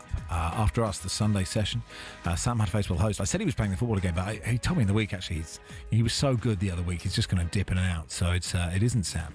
But even better, Mickey Gray and Perry Groves are going to play. Perry, how are you? I'm good, yourself? Yeah, where do we find you this afternoon? I am at Stamford Bridge against Chelsea v Palace, which is going to be a goal fest. Have you seen Eberechi Eze, and is he wearing a Tottenham kit? I haven't seen Eberechi Eze in a Tottenham kit, but I've seen a Chelsea kit, number 10 on the back, with Mykhailo Mudryk. So I think that person will be the only one in 40,000 with a Mudryk shirt. It's an interesting point you make about, the Chelsea, but obviously that is a different situation. But, the number of players like Nkunku, if you decide to go, you've got to have such confidence if you're an attacking wide player to go, I'm not going to be one that's going to be Nkunku'd and sort of disappear. Well, you've got to have confidence in your own ability, Max, haven't you? That's exactly what it is. So, and especially here today with Chelsea, with their plethora of options they've got in the forward areas, there's one person that I think might be a little bit peeved, and I think that might be Liam Delap, because when you sign and you think you're going to be the main centre forward, and then they go, oh sorry, we forgot to tell you, we're going to sign another centre forward. You're like, oh okay. Yeah, it's a bit like how Ekitike must be sort of watching the exact situation with interest, mustn't he? And what's coming up on your show, please? Yep, we're going around the grounds. Obviously, I'm here at Stamford Bridge. We've got Mickey Gray at Forest Brentford, Sam and Crookie at Man Utd Arsenal, reports from Hull v Oxford. We have a summary from Darren Ambrose at Ipswich Southampton, Men in Black, and we'll be reviewing, yesterday's games as well. Good stuff. Ipswich won up, by the way, at Portman Road in that game of the Championship by an own goal from Taylor Harwood-Bellis. Mickey, let's bring Mickey in. Are you all right, mate? I'm very well, gentlemen. How are you two? Yeah, good. Looking forward to Forest Brentford? Yeah, I certainly am, yeah. I mean, the sun's shining. It's one of those first day of the season weather. It used to be like this years ago, Max, where it's absolutely baking hot, and as a player, you're just thinking to yourself, please just rain or a cloud just come over the top of the stadium to give us that little bit of a breather, because everybody's trying to find their feet, aren't they? But we're going to see some tired eggs out here today, because these two sides, well, they go at it, don't they? I believe you were at the Stadium of Light yesterday, Mickey, to see Sunderland go top of the Premier League. I was there, Barry. Only for 2 hours, but it was exciting when it happened. Yeah, I was there, mate. It was absolutely brilliant. I mean, I was as surprised as anybody to see the performance that he put in, certainly second half as well. 7 new signings started the game as well, but something's happening there at the moment. It's exciting. Yeah, there we are. Did you start to believe? Where do you want to finish? Are you going like maybe Europa League? You're both thinking, aren't you? No. Hey, let's play the footballer game. How are we both feeling, Mickey? Feeling good? I'm ready for it. Yeah, Perry? I can see him. There you go. I'm all revved up, ready to go. Back yourself, Perry. Back yourself. Reese is here in full Arsenal kit. How are you, Reese? I'm all right. Out of 10? 3, struggling. 3, okay. Good start. I like this is a big change from how you were about 4 seconds ago. You're like, I'm all right, actually, yeah. 3. Let's play. Our first footballer began his career at Southampton in the 2010-2011 season, scoring 9 goals in 36 games. He then went off to Arsenal between 2011 and 2017. It is Alex Oxlade. Oh, look at this. I mean, that is really, really good. I hadn't even got, footballers. I hadn't even opened the footballer file in my head there. Well done, Perry. Do you know what? It was a Saints-Arsenal connection. Yeah, of course. In my heart, Southampton, you know what I mean? Well, you played so well for them. Exactly. They really loved you down there, didn't you? Okay, Perry won. Mickey nil. Well, Mickey, Barry, Max yet to emit a noise. Here we go with player 2. Our second footballer began his career at PSV Eindhoven in 1993, staying until 1998, scoring 32 goals in 112 appearances. He was then off to Barcelona between 98 and 2000. Ronald de Boer. Nope. Frank de Boer. Nope. Scoring twice in 64 games. Then off to Chelsea between 01 and 04, scoring 4 goals. Frank Rijkaard. Nope. In 43 games. Taking in a loan. Good there. Middlesbrough in the 03-04 season, scoring 4 goals in 31 games. Mikkel Beck. Nope, he moved to Middlesbrough permanently for the 04-05 season, scoring 5 in 36, before moving to Liverpool between 2005 and 2007, scoring twice in 23 games, before going to Marseille between 2007 and 2000. Lippmann. Nope, scoring 6 in 54. Morientes. Nope, before finishing his career at Sunderland between 2009 and 2011, scoring 4 goals in 47 games. Babel. Nope. There's a lot of babble going on. Very perceptive, Max. No, that's when I can't think of anyone to say. If I run out of things to say at any point during any show, I just go babble, babble, babble, and it counts. You still get paid for it. Okay. He played 54 games and scored 7 goals between 1997 and 2004 for the Netherlands. Oh, man alive. Come on. Middlesbrough. Can you run through those clubs again? Not the years, just the clubs. PSV, Barcelona, Chelsea, Middlesbrough on loan, Middlesbrough permanently. Zenden. It is Bolo Zenden. Oh. Wow. Yellow 5,000. No, it wasn't. It was me. Max 1, Perry 1, Barry 0, Mickey 0. Here we go. Our final footballer began his career at Manchester United in 2008. Chris Eagles. Nope, staying until 2014, scoring 4 goals in 19 games. He then went on a plethora of loans, beginning with Sampdoria, not scoring any of his 14 appearances in 2011. Went to QPR on loan in 2012, where he played 3 times and didn't score. Then in 2013, went on loan to Stuttgart. Federico Makeda. It is Federico Makeda. Oh, wow. Well done. Round of applause. I am literally doffing my cap. Yeah. Federico Makeda. Remember that debut goal against Villa? Yeah. Bent it in the corner. Yeah, I do remember that. And that's the last we ever saw him. Do you know, I remember the loan spell at Stuttgart better, but it just was, I just hadn't got my brain quite ready. So there we are. I would have thought that was before 2008, to be honest. Time flies, and it doesn't. It's funny, isn't it, about that time? The days drag, the years fly. As a dad of young children, they say the days are short, the days are long, but the weeks are also long. Hey, cheers, Perry. I wouldn't know if that was Makeda if he was sat next to me in the press box. No chance. Well played. Well done, Mickey. Were you still there? You still there, Mick? Did the line drop? Yeah, I'll get me coat. Okay, good stuff. Mickey Gray there. We'll get team news from both of them in just a second. Thank you, Reese. Thank you. It is the warm-up on talkSPORT. What are we doing next? I'll have a check. No, that's the wrong page. I'll let you know what we're doing next. There's no need to panic, everybody. Oh, Ian Stone will join us. That's wonderful. We'll do some Arsenal with Stoney in just a sec.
Shin pads are a footballer's best friend. Even if players like Jack Grealish do wear such small ones you can barely even see them.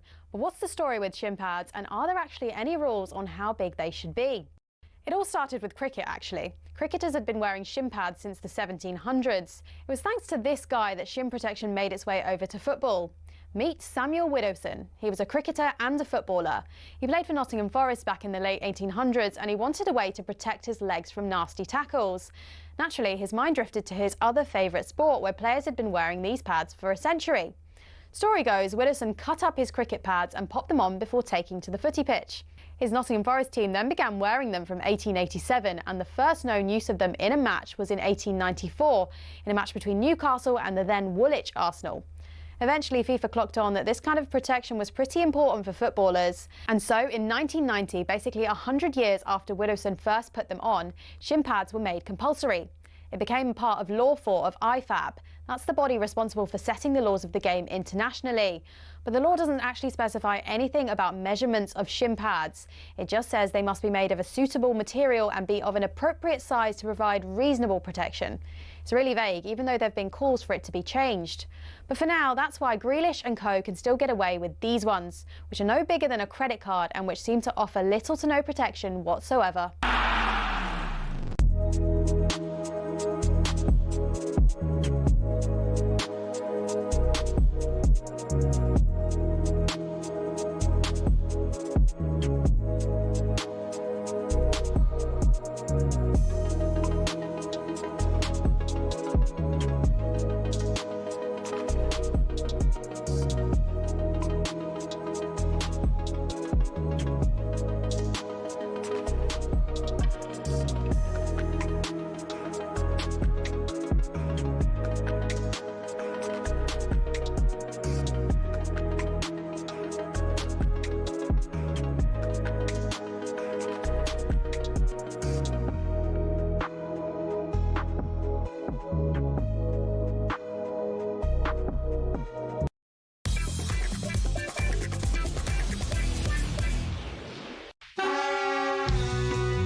Mesmerised by a free kick being awarded against Flynn Downs, which was just such a terrible decision. I just get annoyed with referees.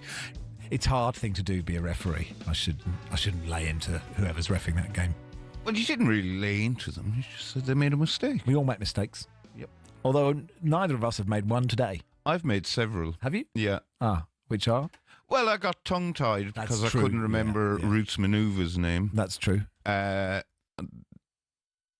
Now I'm getting tongue-tied again because I can't think of what to say next. So let's move on. Okay, fine. That's okay. You know, it's good to acknowledge your own mistakes. I am fallible. We've established so far in the show that while a Renaissance man... You are a Renaissance man. I am fallible. Yeah. Yeah. And actually, that vulnerability is something that makes you loved, Barry. Is it? Let's talk to comedian Ian Stone, Arsenal fan. They play Manchester United today, the opening game of the season. Hey, Stoney.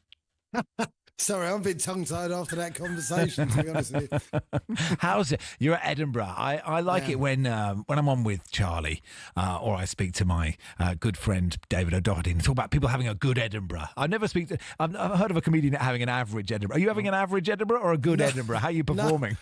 No, people are coming. Oh, and that's it's good. Great. I'm having it. Listen, really, a good Edinburgh is people are coming and laughing in the right places, and you're staying basically well. That's essentially it. Yeah, and I mean, it is are you in the red zone yet? So what are we 17 days in pretty much? You got a month to go. Like, it's hard to, you're not a young man anymore, Stone. You know, all these teenagers there. But like, so how's your stamina? I mean, I was in the red zone on about day 4, to be perfectly honest with you. But I'm sort of staying in the red zone. I haven't moved. What's after the red zone? Is it? I don't understand. That's death. Just death. Yeah. Well, so far I'm alive and I'm keeping going. But I'm not going out as much as I have done in the past. And by not as much, I'm saying at all. Yeah, because Tony, I don't know how you shape up on the roistering front. Are you a drinker? Do you cane it? No. Okay. No. I've been really living, and I'm not saying like a monk, because I really have no idea how they live, to be perfectly honest with you. I went to a monastic boarding school. I could tell you a few stories about how they live, but they're not broadcastable. Well, I'm not living like that, is what I'm saying. No, but I'm keeping it together. That's what I'm doing. I'm doing my show. Ian Stone is looking for the wow every day at 4 at the Counting House, and honestly, I'm having a great time. Really. And if you find the wow, will you just is that the end of the run, no matter what? what day it is? Well, hopefully the wow will happen at the end of May next year. Okay. Now, your gig is at 4. Are you rattling through today? Because kickoffs are 4? Sadly, I'm going to miss the first 25 minutes or so, but then it's being shown, I believe, on the big screen in the pub next door. So I shall be straight in there after the gig. Oh, and can you reserve a seat? Can you just right in front of the big screen? Get there early, put your coat down, go back into where you do the gig, and then just run straight in and sit down. I'm Ian Stone. It's all right. They'll save me one. Good stuff. And how optimistic are you? I think is it Arsenal don't have a great record at Old Trafford, but Old Trafford isn't what it used to be. Old Trafford. You know what it is? I was actually feeling pretty good about the season. Then I watched Man City on Match of the Day about 2 hours ago. I thought, oh my God, they're really good. That Reinders and the Haaland's going to get 1,000 goals. I'm feeling all right. And as for Old Trafford, it is a difficult place for us to go. But I believe, and I think any rational football fan would suggest, we are better than them.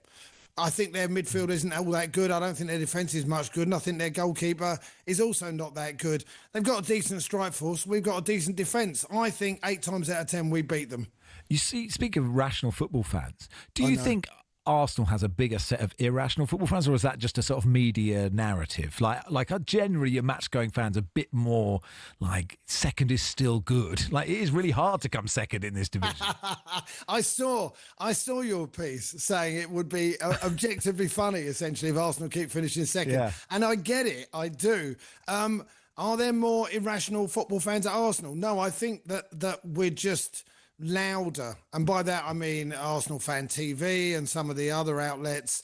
I think you see them more. Wolverhampton Wanderers might have us just as many. It's possible, but they don't have as big a fan. They're channel. more discreet. It's discreetly irrational. So talkSPORT doesn't want discreet irrational fans. No. They want irrational ones ringing us every afternoon. And you objectively are better than Manchester United. Objectively, you are better than you were last season as well, aren't you?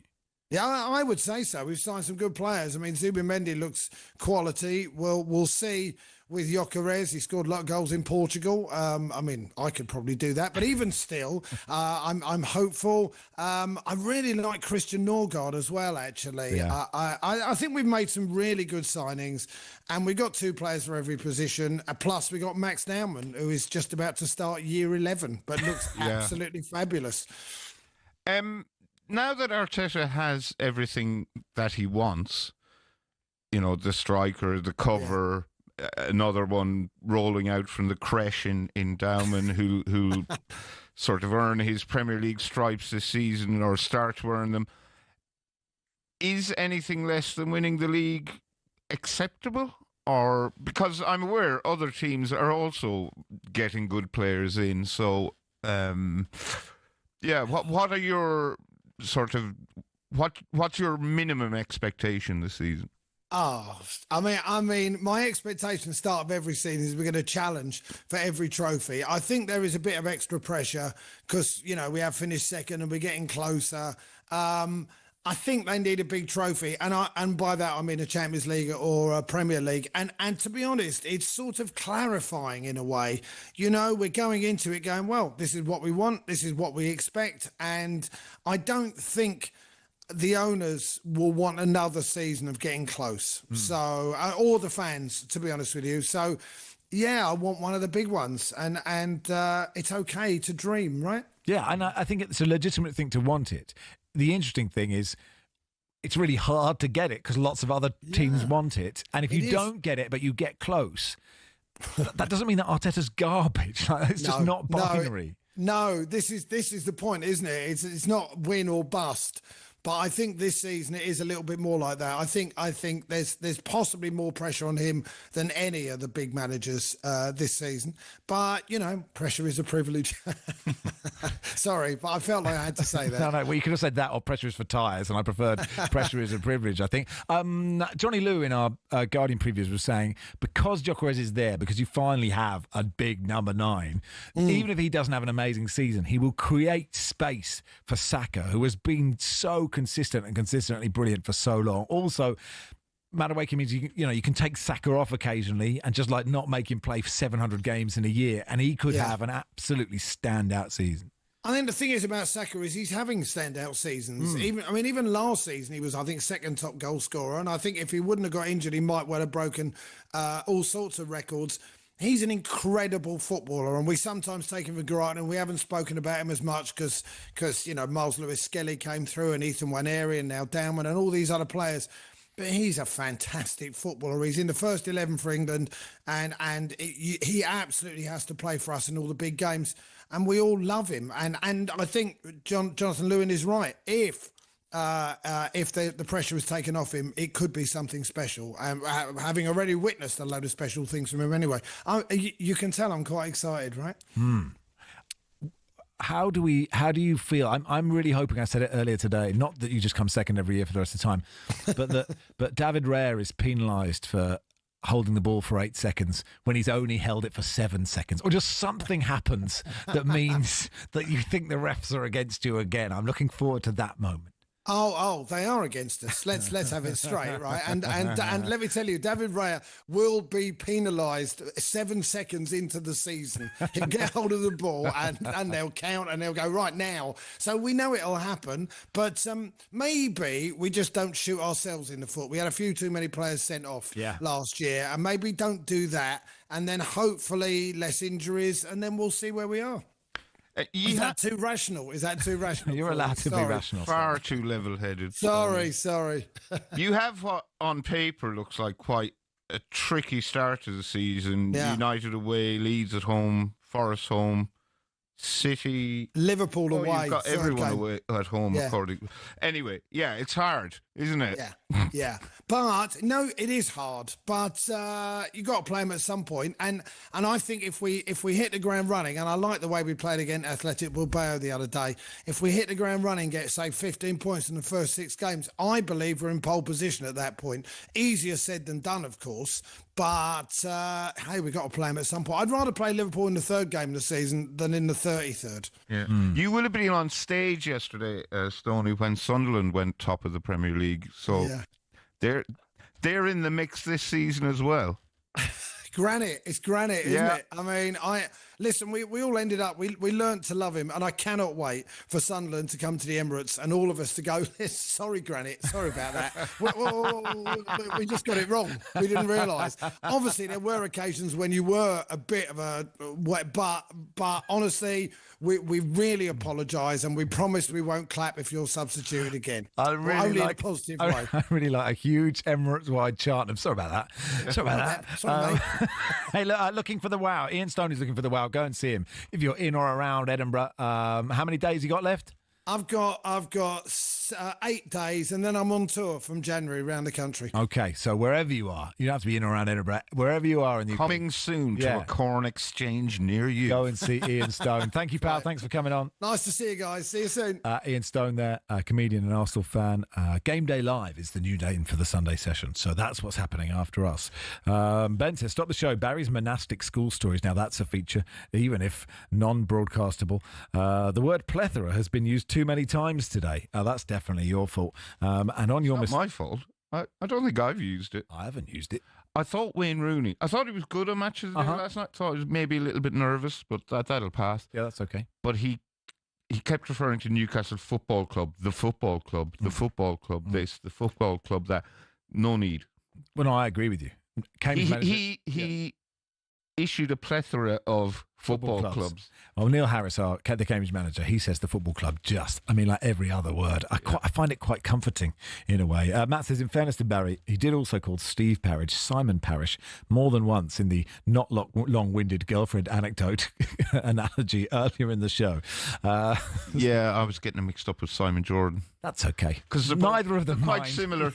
They won't mind. They're both really happy to be compared to each other. It is Max and Barry with you on the warm-up. We get team news from Stamford Bridge and from the City Ground in just a second.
NFL returns to Wembley in October as the LA Rams take on the Jacksonville Jaguars. So we have a huge competition to win VIP tickets, giving you the chance to win 6 seats in a private box at Wembley Stadium with full hospitality.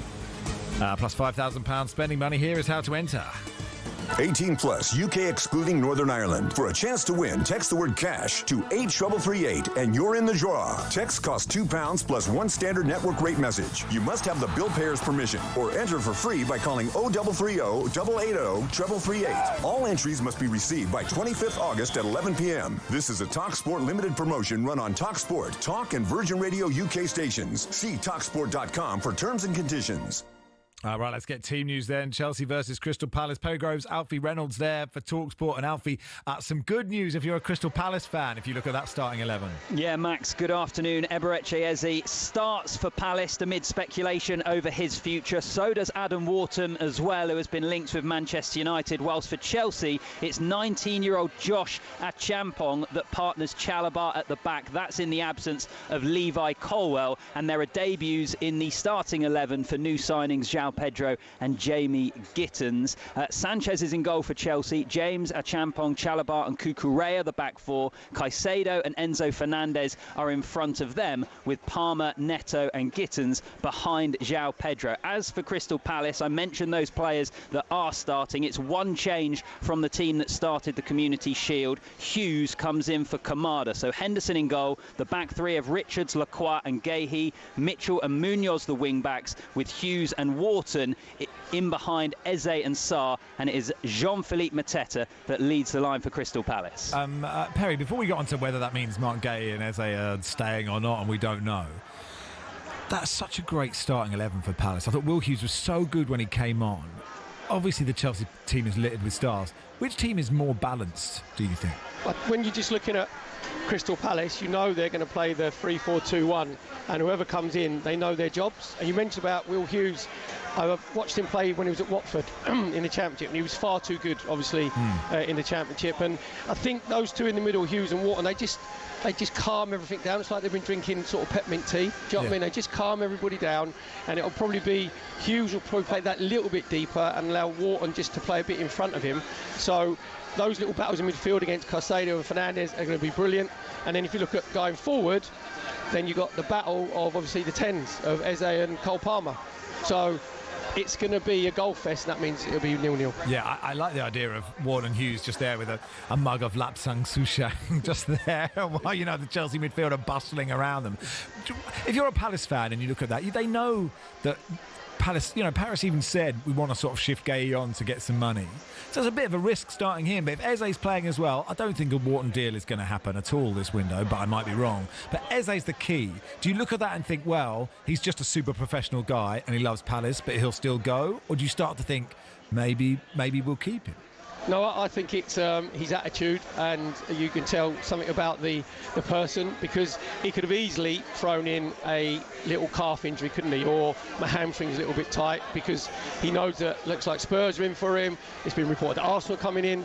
So I just think that it just shows you that when you look a lot these days, Max, at the profile of the player, don't you? Not just how brilliant they are on the pitch, what they like off it. It means you're actually buying the complete product.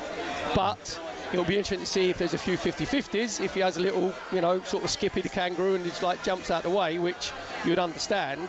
But I think it's hats off to Gahey and Eze for actually making themselves available. Perry, Enzo Maresco's picked Joshua Achampong, teenager, to play centre-back alongside Chalobah. He's kind of made it clear in his press conference he wants to buy in someone new to replace Levi Colwell, but apparently his club overlords are saying, no, you got to work with what you've got. Who's right there? I actually think Enzo Maresca knows that he needs some experience, to be fair, and it doesn't fit Chelsea's remit, does it? Because if you look at the Chelsea side, obviously they're Club World Cup champions, right? And they've got brilliant talent, but sometimes in games they need herding, they need a shepherd just to go, can we just calm down, we'll get our team shape, when you're under pressure.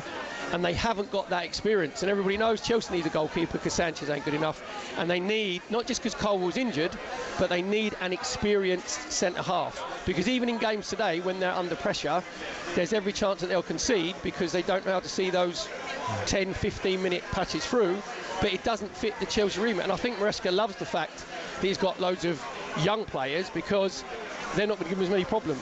You know, when you get senior players, you get a few egos, they might question you, where the young players, they'll just do what you're told. So you're saying he needs to invest in a border collie, go down to Battersea Dogs Home? Yeah, exactly. Yeah, and as long as he's got his whistle, he'll be fine. But I don't think the player will be allowed to take a whistle on with them, will they? So, but you're right. They just need a Shep, don't they? There's one for the teenagers. Thank you, Barry. Thank you, Alfie. Let's get team news now from the City ground. Who's watching that one? Someone tell me in my ear, because Jeff Peters and Mickey Gray. I've forgotten you, Jeff. How could I forget you? But there you are. That's show business. Jeff has the team news. Yeah, Forest give a debut to Swiss winger Dan Ndoye. 3 other new signings, Angus Gunn, Igor Jesus and Jair Cunha, are on the bench. Amari Hutchinson and James McAtee joined Forest yesterday, but not signed in time for this. Sells in goal, Aina, Murillo, Milenkovic and Williams, Anderson and Sangare, Ndoye, Gibbs-White and Hudson-Odoi behind Wood. Keith Andrews takes charge of Brentford for the first time. 2 new arrivals in the starting 11, goalkeeper Caoimhin Kelleher and Dutch midfielder Anthony Malambo. Fullback Maiko Coyote made a permanent switch after a loan last season. Jordan Henderson starts on the bench. Dango Ouattara has arrived from Bournemouth but not in the squad today. Johan Wissa also absent as his future remains uncertain. Kelleher in goal, Coyote, Collins, Van der Berg and Henry, Jensen and Yarmuluk, Milambo, Carvalho and Lewis Potter, with Thiago up front. Mickey Gray. Yeah, well, I mean, I'm surprised. There's only 2 changes for Brentford, 1 change for Nottingham Forest, but there's 2 sides that want to get off to a bright start. They've obviously seen what happened yesterday and on Friday evening when Liverpool played against Bournemouth. We know what the City ground was like at the beginning of last season, but last 3 or 4 games they struggled at the end of last season. They've missed out on that European position, but they have been now bumped into that Europa League, which is fantastic news for them. Fresh faces coming through the door, and I think everybody is optimistic. I think the thing is, Mickey, isn't it, is there's so much unknown around Brentford because they've lost, Thomas Frank and a lot of their coaching staff. Yeah, I mean, it's upheaval, isn't it, Max, when you look at it? I mean, Thomas Frank, he's done a brilliant job here while he was here for the 7 years. But the players that have gone, Johan Wissa, Bemo has gone to Manchester United, as we know, and they've lost the captain from last season as well. So it's about the players that come through the door. Keith Andrews, look, this is a big job for him. Your first chance as a manager in the Premier League. It's a big opportunity for him to do well. We know, we've heard him speak, but what's he like on the training ground? How is he a coach? Is he a manager? Well, this is one of the toughest places to come in the Premier League, so he's going to find it very difficult today here, but he'll be hoping that his Brentford team can turn up. Good stuff, Mickey. Thanks, Jeff. Updates on Game Day Live on both those games and, of course, the Man United Arsenal game too.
Life after football. For a lot of players, it means going into punditry. Some turn to coaching or working in the game in other ways.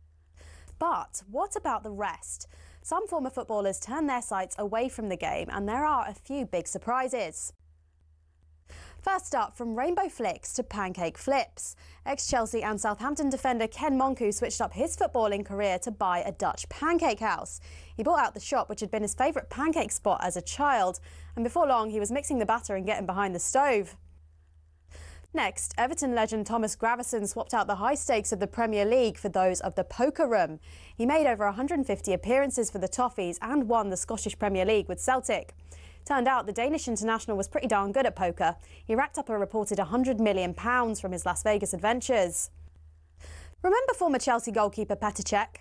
Turns out football nets weren't the only goals he was pretty handy in front of. After retirement, he became a goaltender in ice hockey. Same skills, very different surface. And he even won a Division 2 title with Guildford Phoenix. For ex-Liverpool centre-back Daniel Agger, it wasn't just fancy footwork that was in his blood. He was also pretty good with his hands. The Denmark international turned to tattoo artistry after he hung up his boots. He'd qualified as a skin artist while at Anfield, and he then became the co-owner of his own tattoo company as well. It's not all glamour for ex-pros, though. 1966 World Cup winner Ray Wilson set up a very different kind of business. He became an undertaker after he retired. Finally, not many people can say they've won both a World Cup and starred in an Oscar-winning film. In fact, there's only one person in the entire world who can say that. Frank Leboeuf, the former Chelsea defender, was part of the 1998 France squad who won the World Cup. He ended up marking Brazil's Ronaldo in the final and helped his side to a 3-0 win. But Leboeuf had already begun acting on the side while he was playing football, and his biggest role came some years after his retirement when he landed the part of a doctor in the Stephen Hawking biopic The Theory of Everything.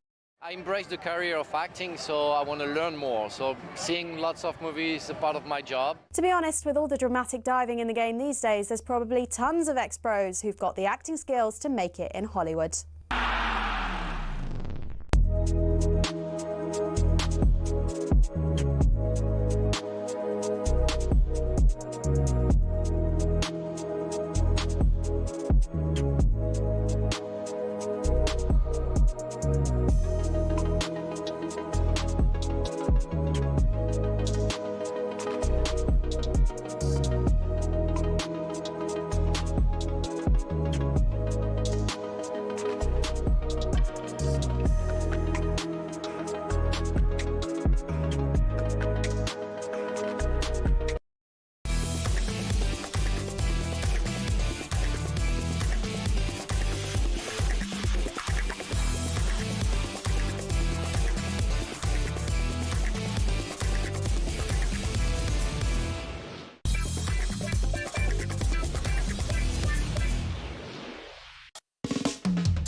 Good afternoon. It is the warm-up on talkSPORT. Max and Barry with you until 1:30. We appear to be here for this half hour, Barry. We're in the red zone. We're in the red zone. We've complained about it, but we're still here, delivering high-octane speculation for you, the good people of Earth.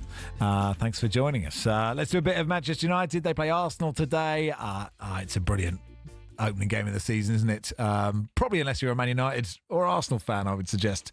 I think it might be you'd want something just a bit less high profile to kick it off. I don't know. Let's a more gentle introduction. Yeah, I think so. Noradine Chowdhury, broadcaster, journalist, author, Man United fan, joins us. Hey, Noz.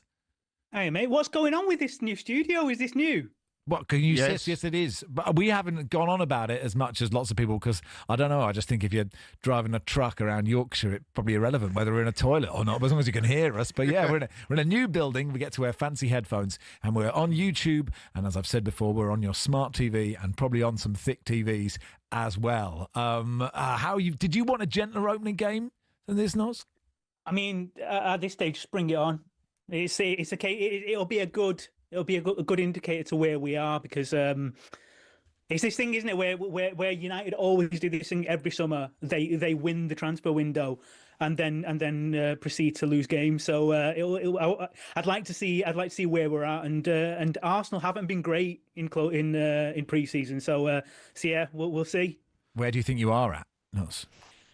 Where we're at is, for once, we've actually signed players who are good, because the amount of times we spend like £220 over the summer, and then you kind of think, after a few games, you think, where's that money gone? I can't see it. I'd have to admit, it sounded good there. You just said £220. Oh, sorry. Yeah. Yeah, that's what Jim doesn't go very far these days, Noz. Yeah, exactly. But no, it's but for once, we've signed players that you can see making a massive difference on the pitch, especially with Mbumo and Cunha. So I'm excited about that.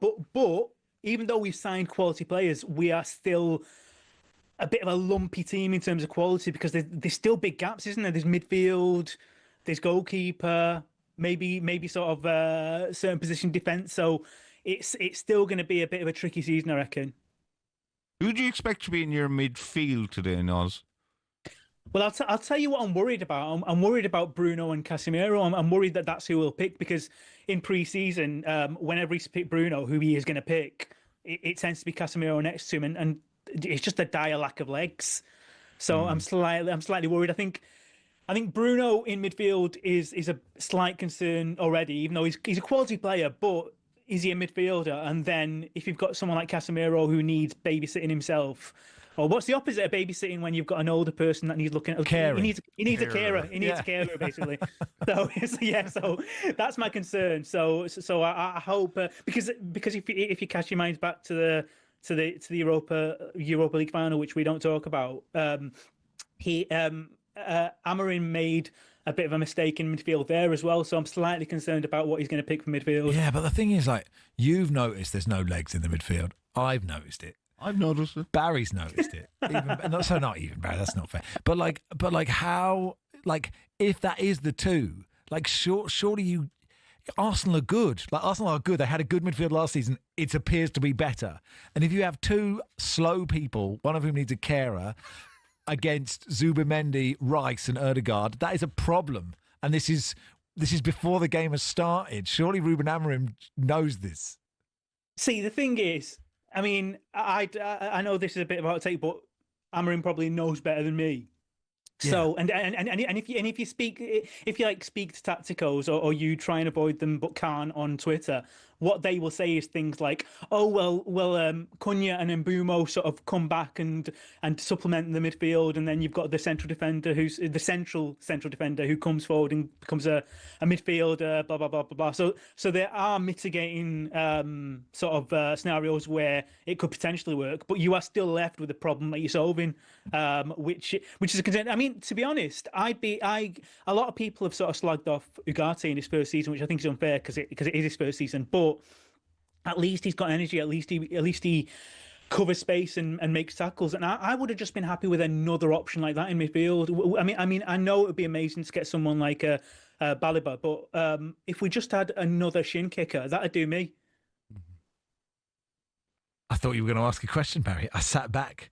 Oh, I hadn't pointed to you. Yeah, sorry, I didn't see you point at me, Max. No, that's okay. I was texting Mrs. Rushden to find out when to get the breadsticks. Oh, okay, right. How very middle class of you. Breadsticks and all that, and hummus. I presume she's got the hummus. She's got the hummus, but yeah, the breadsticks. Yeah. So now, part of me hopes there's loads more gas in this Manchester United explosion, and the mushroom cloud from last season over Old Trafford, instead of dissipating, just gets bigger and bigger and wider.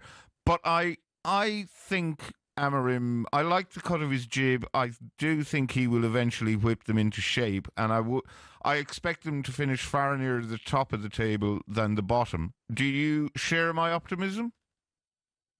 I mean, I do. I mean, first of all, I think you're completely right. We are lucky to have Amorim. Like, we should not have Amorim. There's certain people that have come into the club in the last sort of 18 months where we've got no right getting them. We shouldn't have got Amorim.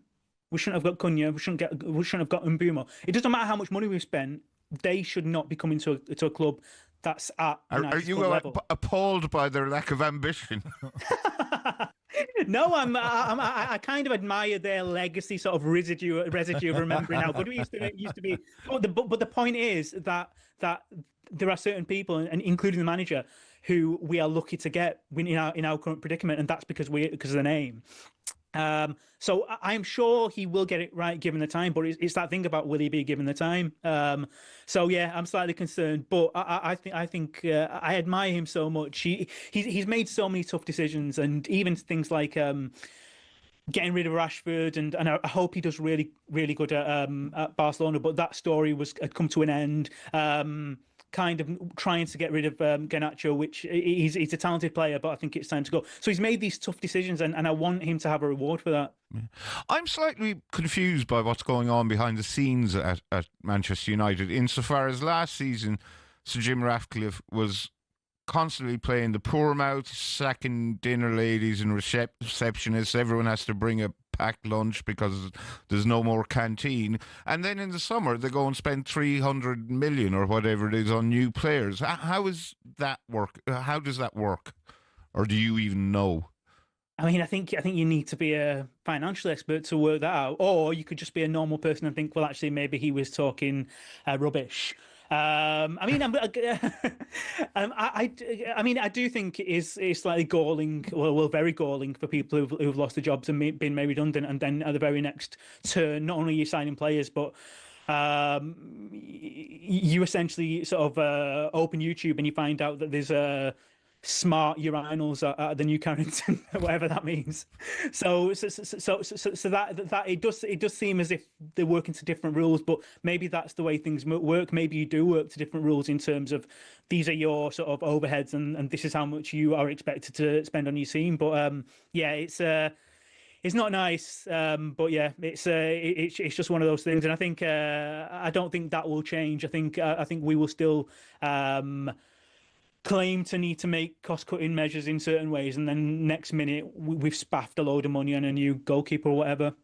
How smart do you need a urinal to be? I mean, if you think about the job it's meant to do. They haven't really progressed that much since I was a lad. They're good at what they do. Round pegs for round holes. Well, I think the big innovation for urinals was obviously like the little cakes that sort of make it smell nice. But like.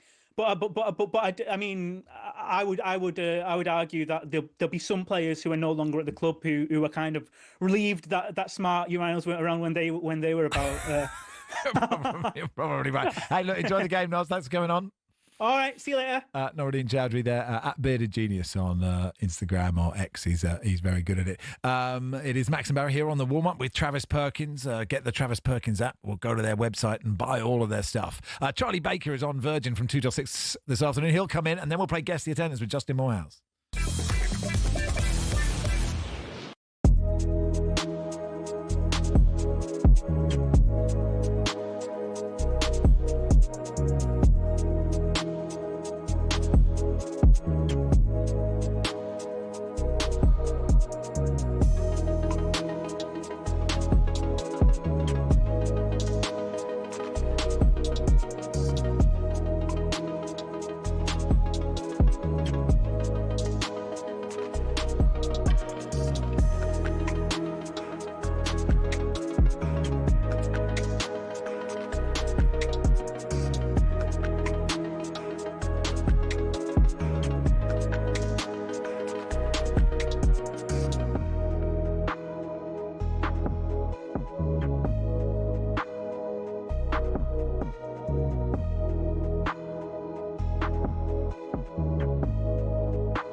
Now, if you don't want to listen to Sam Matterface and Perry Groves, listen to Charlie Baker on Virgin Radio. The warm-up family all together in one room. Last time we were here was the head of the Euros final, wasn't it? Yes. Before we lost to Spain, of course. How are you, Charlie? Charlie Baker, hello, welcome. A very good morning. It's very nice to be on your show. Why are you here? I honestly don't know. I've come in to see you, Baz. I'm viewing this as some sort of land grab. I don't come into your Saturday show. That is true. Yeah. You do play, how tall are they? Are you still in? Are you still in the... I'm 1-0 down. 1-0 down after the first leg. To who? I was Guy away Briscoe. at a civilian. Gary Ginger? Was it Gary Ginger? A real person. It wasn't Gary Ginger, it was a real person. So, no, you're doing Virgin 2 till 6. I do Virgin Radio now. Game on. Oh. 2 till 6. All the goals as they go And in. all the hits. You'll never miss a goal. You'll never miss a beat. That's the... Do you play music? We play music, yeah. And you have goals. Yeah, goals as they go in. Do you like it, Barry, or not? It's a lot of work. Do you know what I'd love But to what do? happens if a goal goes in during the middle of Bat Out of Hell by Meatloaf? We press the goal alarm. Ah. Yeah, it comes in. Although yesterday it was all the goal as it went There was one goal in the first half. For 55 minutes, it was like, yeah, I'm not sure this format works. It was just for Are you Charlison. on your own? Me on my own, Barry. Yeah, I think you have to cover me when I'm off. Do I? So, no one told me that. Here's, go on, Barry, try this. Coming up, we'll get half time from Loftus Road. But right now, Sheryl Crow. All I want to do is have some fun, and that's all Sheryl wants to do too. It's indie bangers. It's not Sheryl Cole. Sheryl Crow's got some bangers. So to speak. You know what I mean. Grow up. Oh, the Sunday warm-up has gone down. When you say that, are you going to be in the here? gutter, Charlie. Are you going to be here every? Because soon you'll just come in at 1 to 2. No, will you be here at 1 o'clock every will be here Sunday? at 1 o'clock So we could come every up with a Sunday. feature every week. Yeah, exactly. I've just pitched one to you, which you. I will say this: Charlie pitched this feature, which was we get a footballer to. You want to call it squeaky bum time? Squeaky It's bum the end time. of our show. Yeah. Get a footballer to pass wind, and we have to guess who it is. That is the lowest. I mean, it is funny. I think it will be a smash hit. This is a great quiz. Do you think it'll be? I just you listen to it and you go, Ryan Yates. You only get one guess a week. One guess a week. Such a brilliant idea. But it has to be honest, right? You have to find a footballer. So when, I don't know, like we send a reporter up to interview Nuno. The Moose would do it. The Moose would do it. Yeah. The Moose would ask. Oh, God. But then we need to get one. We'd then have to owe the Moose. One current Premier League footballer. Current Premier League footballer. Okay. So the Moose would hand over his phone. Oh, and go, God. Could you ask Ethan Pinnock? We're laughing already, look. Yeah. We're already having fun. You've been looking for someone to do in this last half hour. I can't believe it.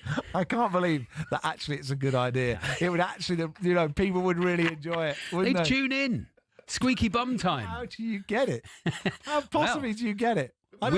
We need to get, because you can't know who it is. No, Max. I can't know who it is. So we need to give someone the job of recording it. Right. And so That job is made. I don't know who it is. None of us know who it is. None of us know who it is. Oh, God. Sensation. It's an unbelievable idea. It's so bad. Do you imagine it? Do you know what would be funny is when Jim and Simon steal it, isn't it? Yeah. They'll be like, music, I've got a great idea for a quiz. Wow, that's There we are, that's it. Yeah, 2 till 6. Okay. Game on. But look, obviously there's in the talkSPORT as well. As well, yeah. But if you like indie bangers or the kids don't want just football, yeah, come on over to Game On. Okay, really good. Well, look, good luck, Charlie. But if you can do every day at 1, that's every Sunday at 1, and we play Squeaky Bum Time. Oh my! But I'm only Ryan Gravenberg. Who's the footballer that's going to do that? Anyway, let's play Guess the Attendance. Justin Moore has to be disappointed taking the show into the gutter like that. Welcome, Justin. Hi, guys. How are you? Yeah, really good. What's going on? Oh, you're in your car. Where are you off to? Well, I'm actually... there's several things I want to say, first of all. Please. Okay. I sent Charlie Baker lovely messages today, congratulating him on his new slot. Mm-hmm. And then he has the audacity to come on this show, where he has no space for himself, and say, you're desperately looking for a feature for the last half hour. Hello? Well, no, the thing is, Justin, really, you're a Galactica of this show, and the show should finish at 1, and your classic place is 12:45. But we have to end the show with you because that's how the show ends, right? Yeah. So it is really we're looking for 1 to 1:15. I'm very happy with I'm very happy with you on this bit. It's my favourite bit. I do like squeaky bum time, though. It's a good idea, isn't it? But it is. I mean, you are sort of treading on Capital Radio's mystery voices. What, is it 3 different ones? And you're just going, I think that's Christian Urger, Harry Winks, and Leandro Trossard. Leandro Trossard, yeah. You got one right. You got one right. I mean, yeah, look, listen, we got to send out someone. What's so good about this new feature that you're going to do is that there's only a finite number of players that'll do it. Yeah. Yeah. I mean, you can't even get some of the foreign players coming into our league to say their names correctly on the Sky walking forward. Can you imagine? Could you just fart into this microphone? I did. Do you imagine we got Alexander Isak to do it right now? Yes. He's got a lot of time on his hands. Yes, you don't need that much time on your hands, do you, for this feature? But it's when they say, what, someone's waiting. I just don't need to. Well, I'll follow you around till you've got a good one brewing. Or you can WhatsApp it in. No, WhatsApp, boy. Do we have a separate line for Premier League footballers to fart in a WhatsApp? Is this what we've become? I used to be an investigative journalist. If I'd made different choices, I'd be standing behind the Prime Minister as he's flying to the G7. Now look at me. I never thought there would be something that would be said on this show that made guest the attendance highbrow. Oh, I see. That's why you like it. Because people would be like, suddenly something cerebral. Let's begin, everyone, at the Stadium of Light. By the way. Yes, yep. You had Nuruddin on earlier. Yeah.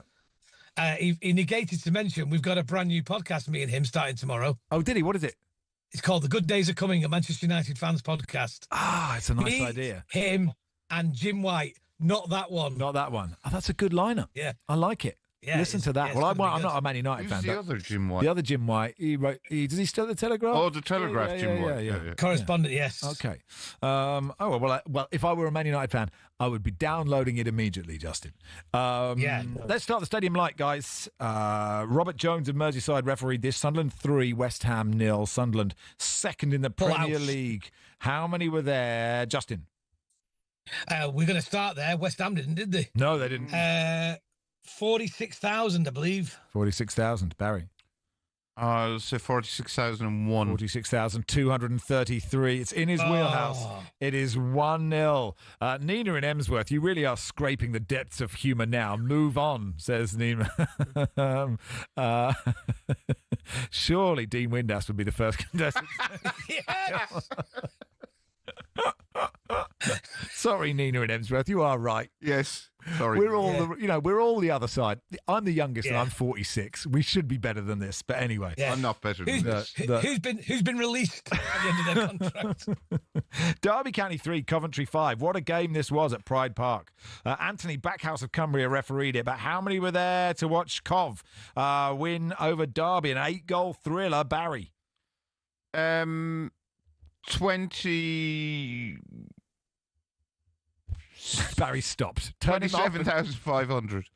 27,500, you say, Justin.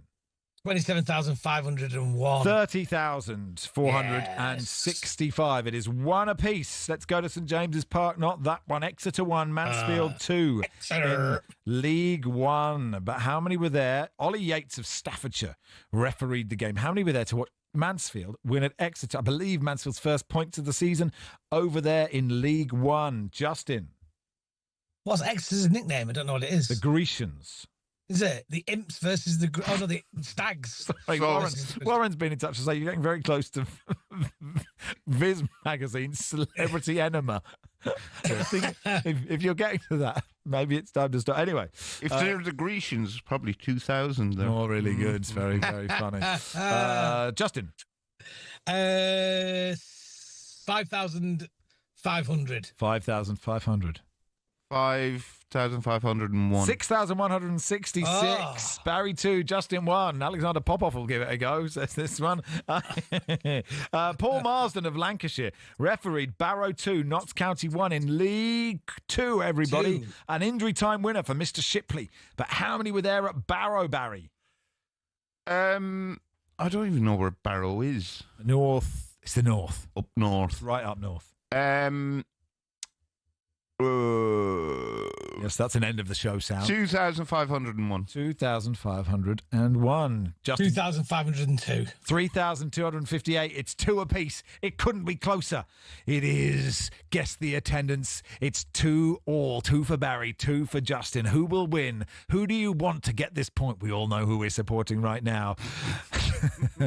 Go on, Justin. But we go to Scotland, the League Cup. It's his Achilles heel. Greenock Morton 0, Aberdeen 3 at Capello Park. How many were there? Matthew McDermott, son of Val, refereed the game. But how many were there to watch a victory for Aberdeen in the Scottish League Cup? Justin? Absolutely no idea. That makes two of us. I was at a Scottish League Cup game myself this weekend. Not this one. Well, that doesn't help you now, does it? Why were you at a Scottish League Cup game this weekend? I went to watch Celtic play Falkirk. Oh, okay. I need an answer. Was that with Barca Jim? No, it wasn't. It was with Davey. Oh, hi, Davey. How many? This could be 5,000 or 500. 5,000. 5,000. 4,999. The attendance for Greenock Morton 0, Aberdeen 3 in the Scottish League Cup at Capello Park. Refereed by Matthew McDermott. Justin said 5,000. Barry said 4,999. The correct answer is 4,885. Oh. It's a big win for the start of the season. Barry takes a 1-0 lead in this season's Guess the Attendance. Will Justin ever claw it back over the course of the season? Almost certainly. Thank you, Justin. I hope the first football we get for the new game is one that plays in the hole. Here we go. Sunday Game Day Live is next.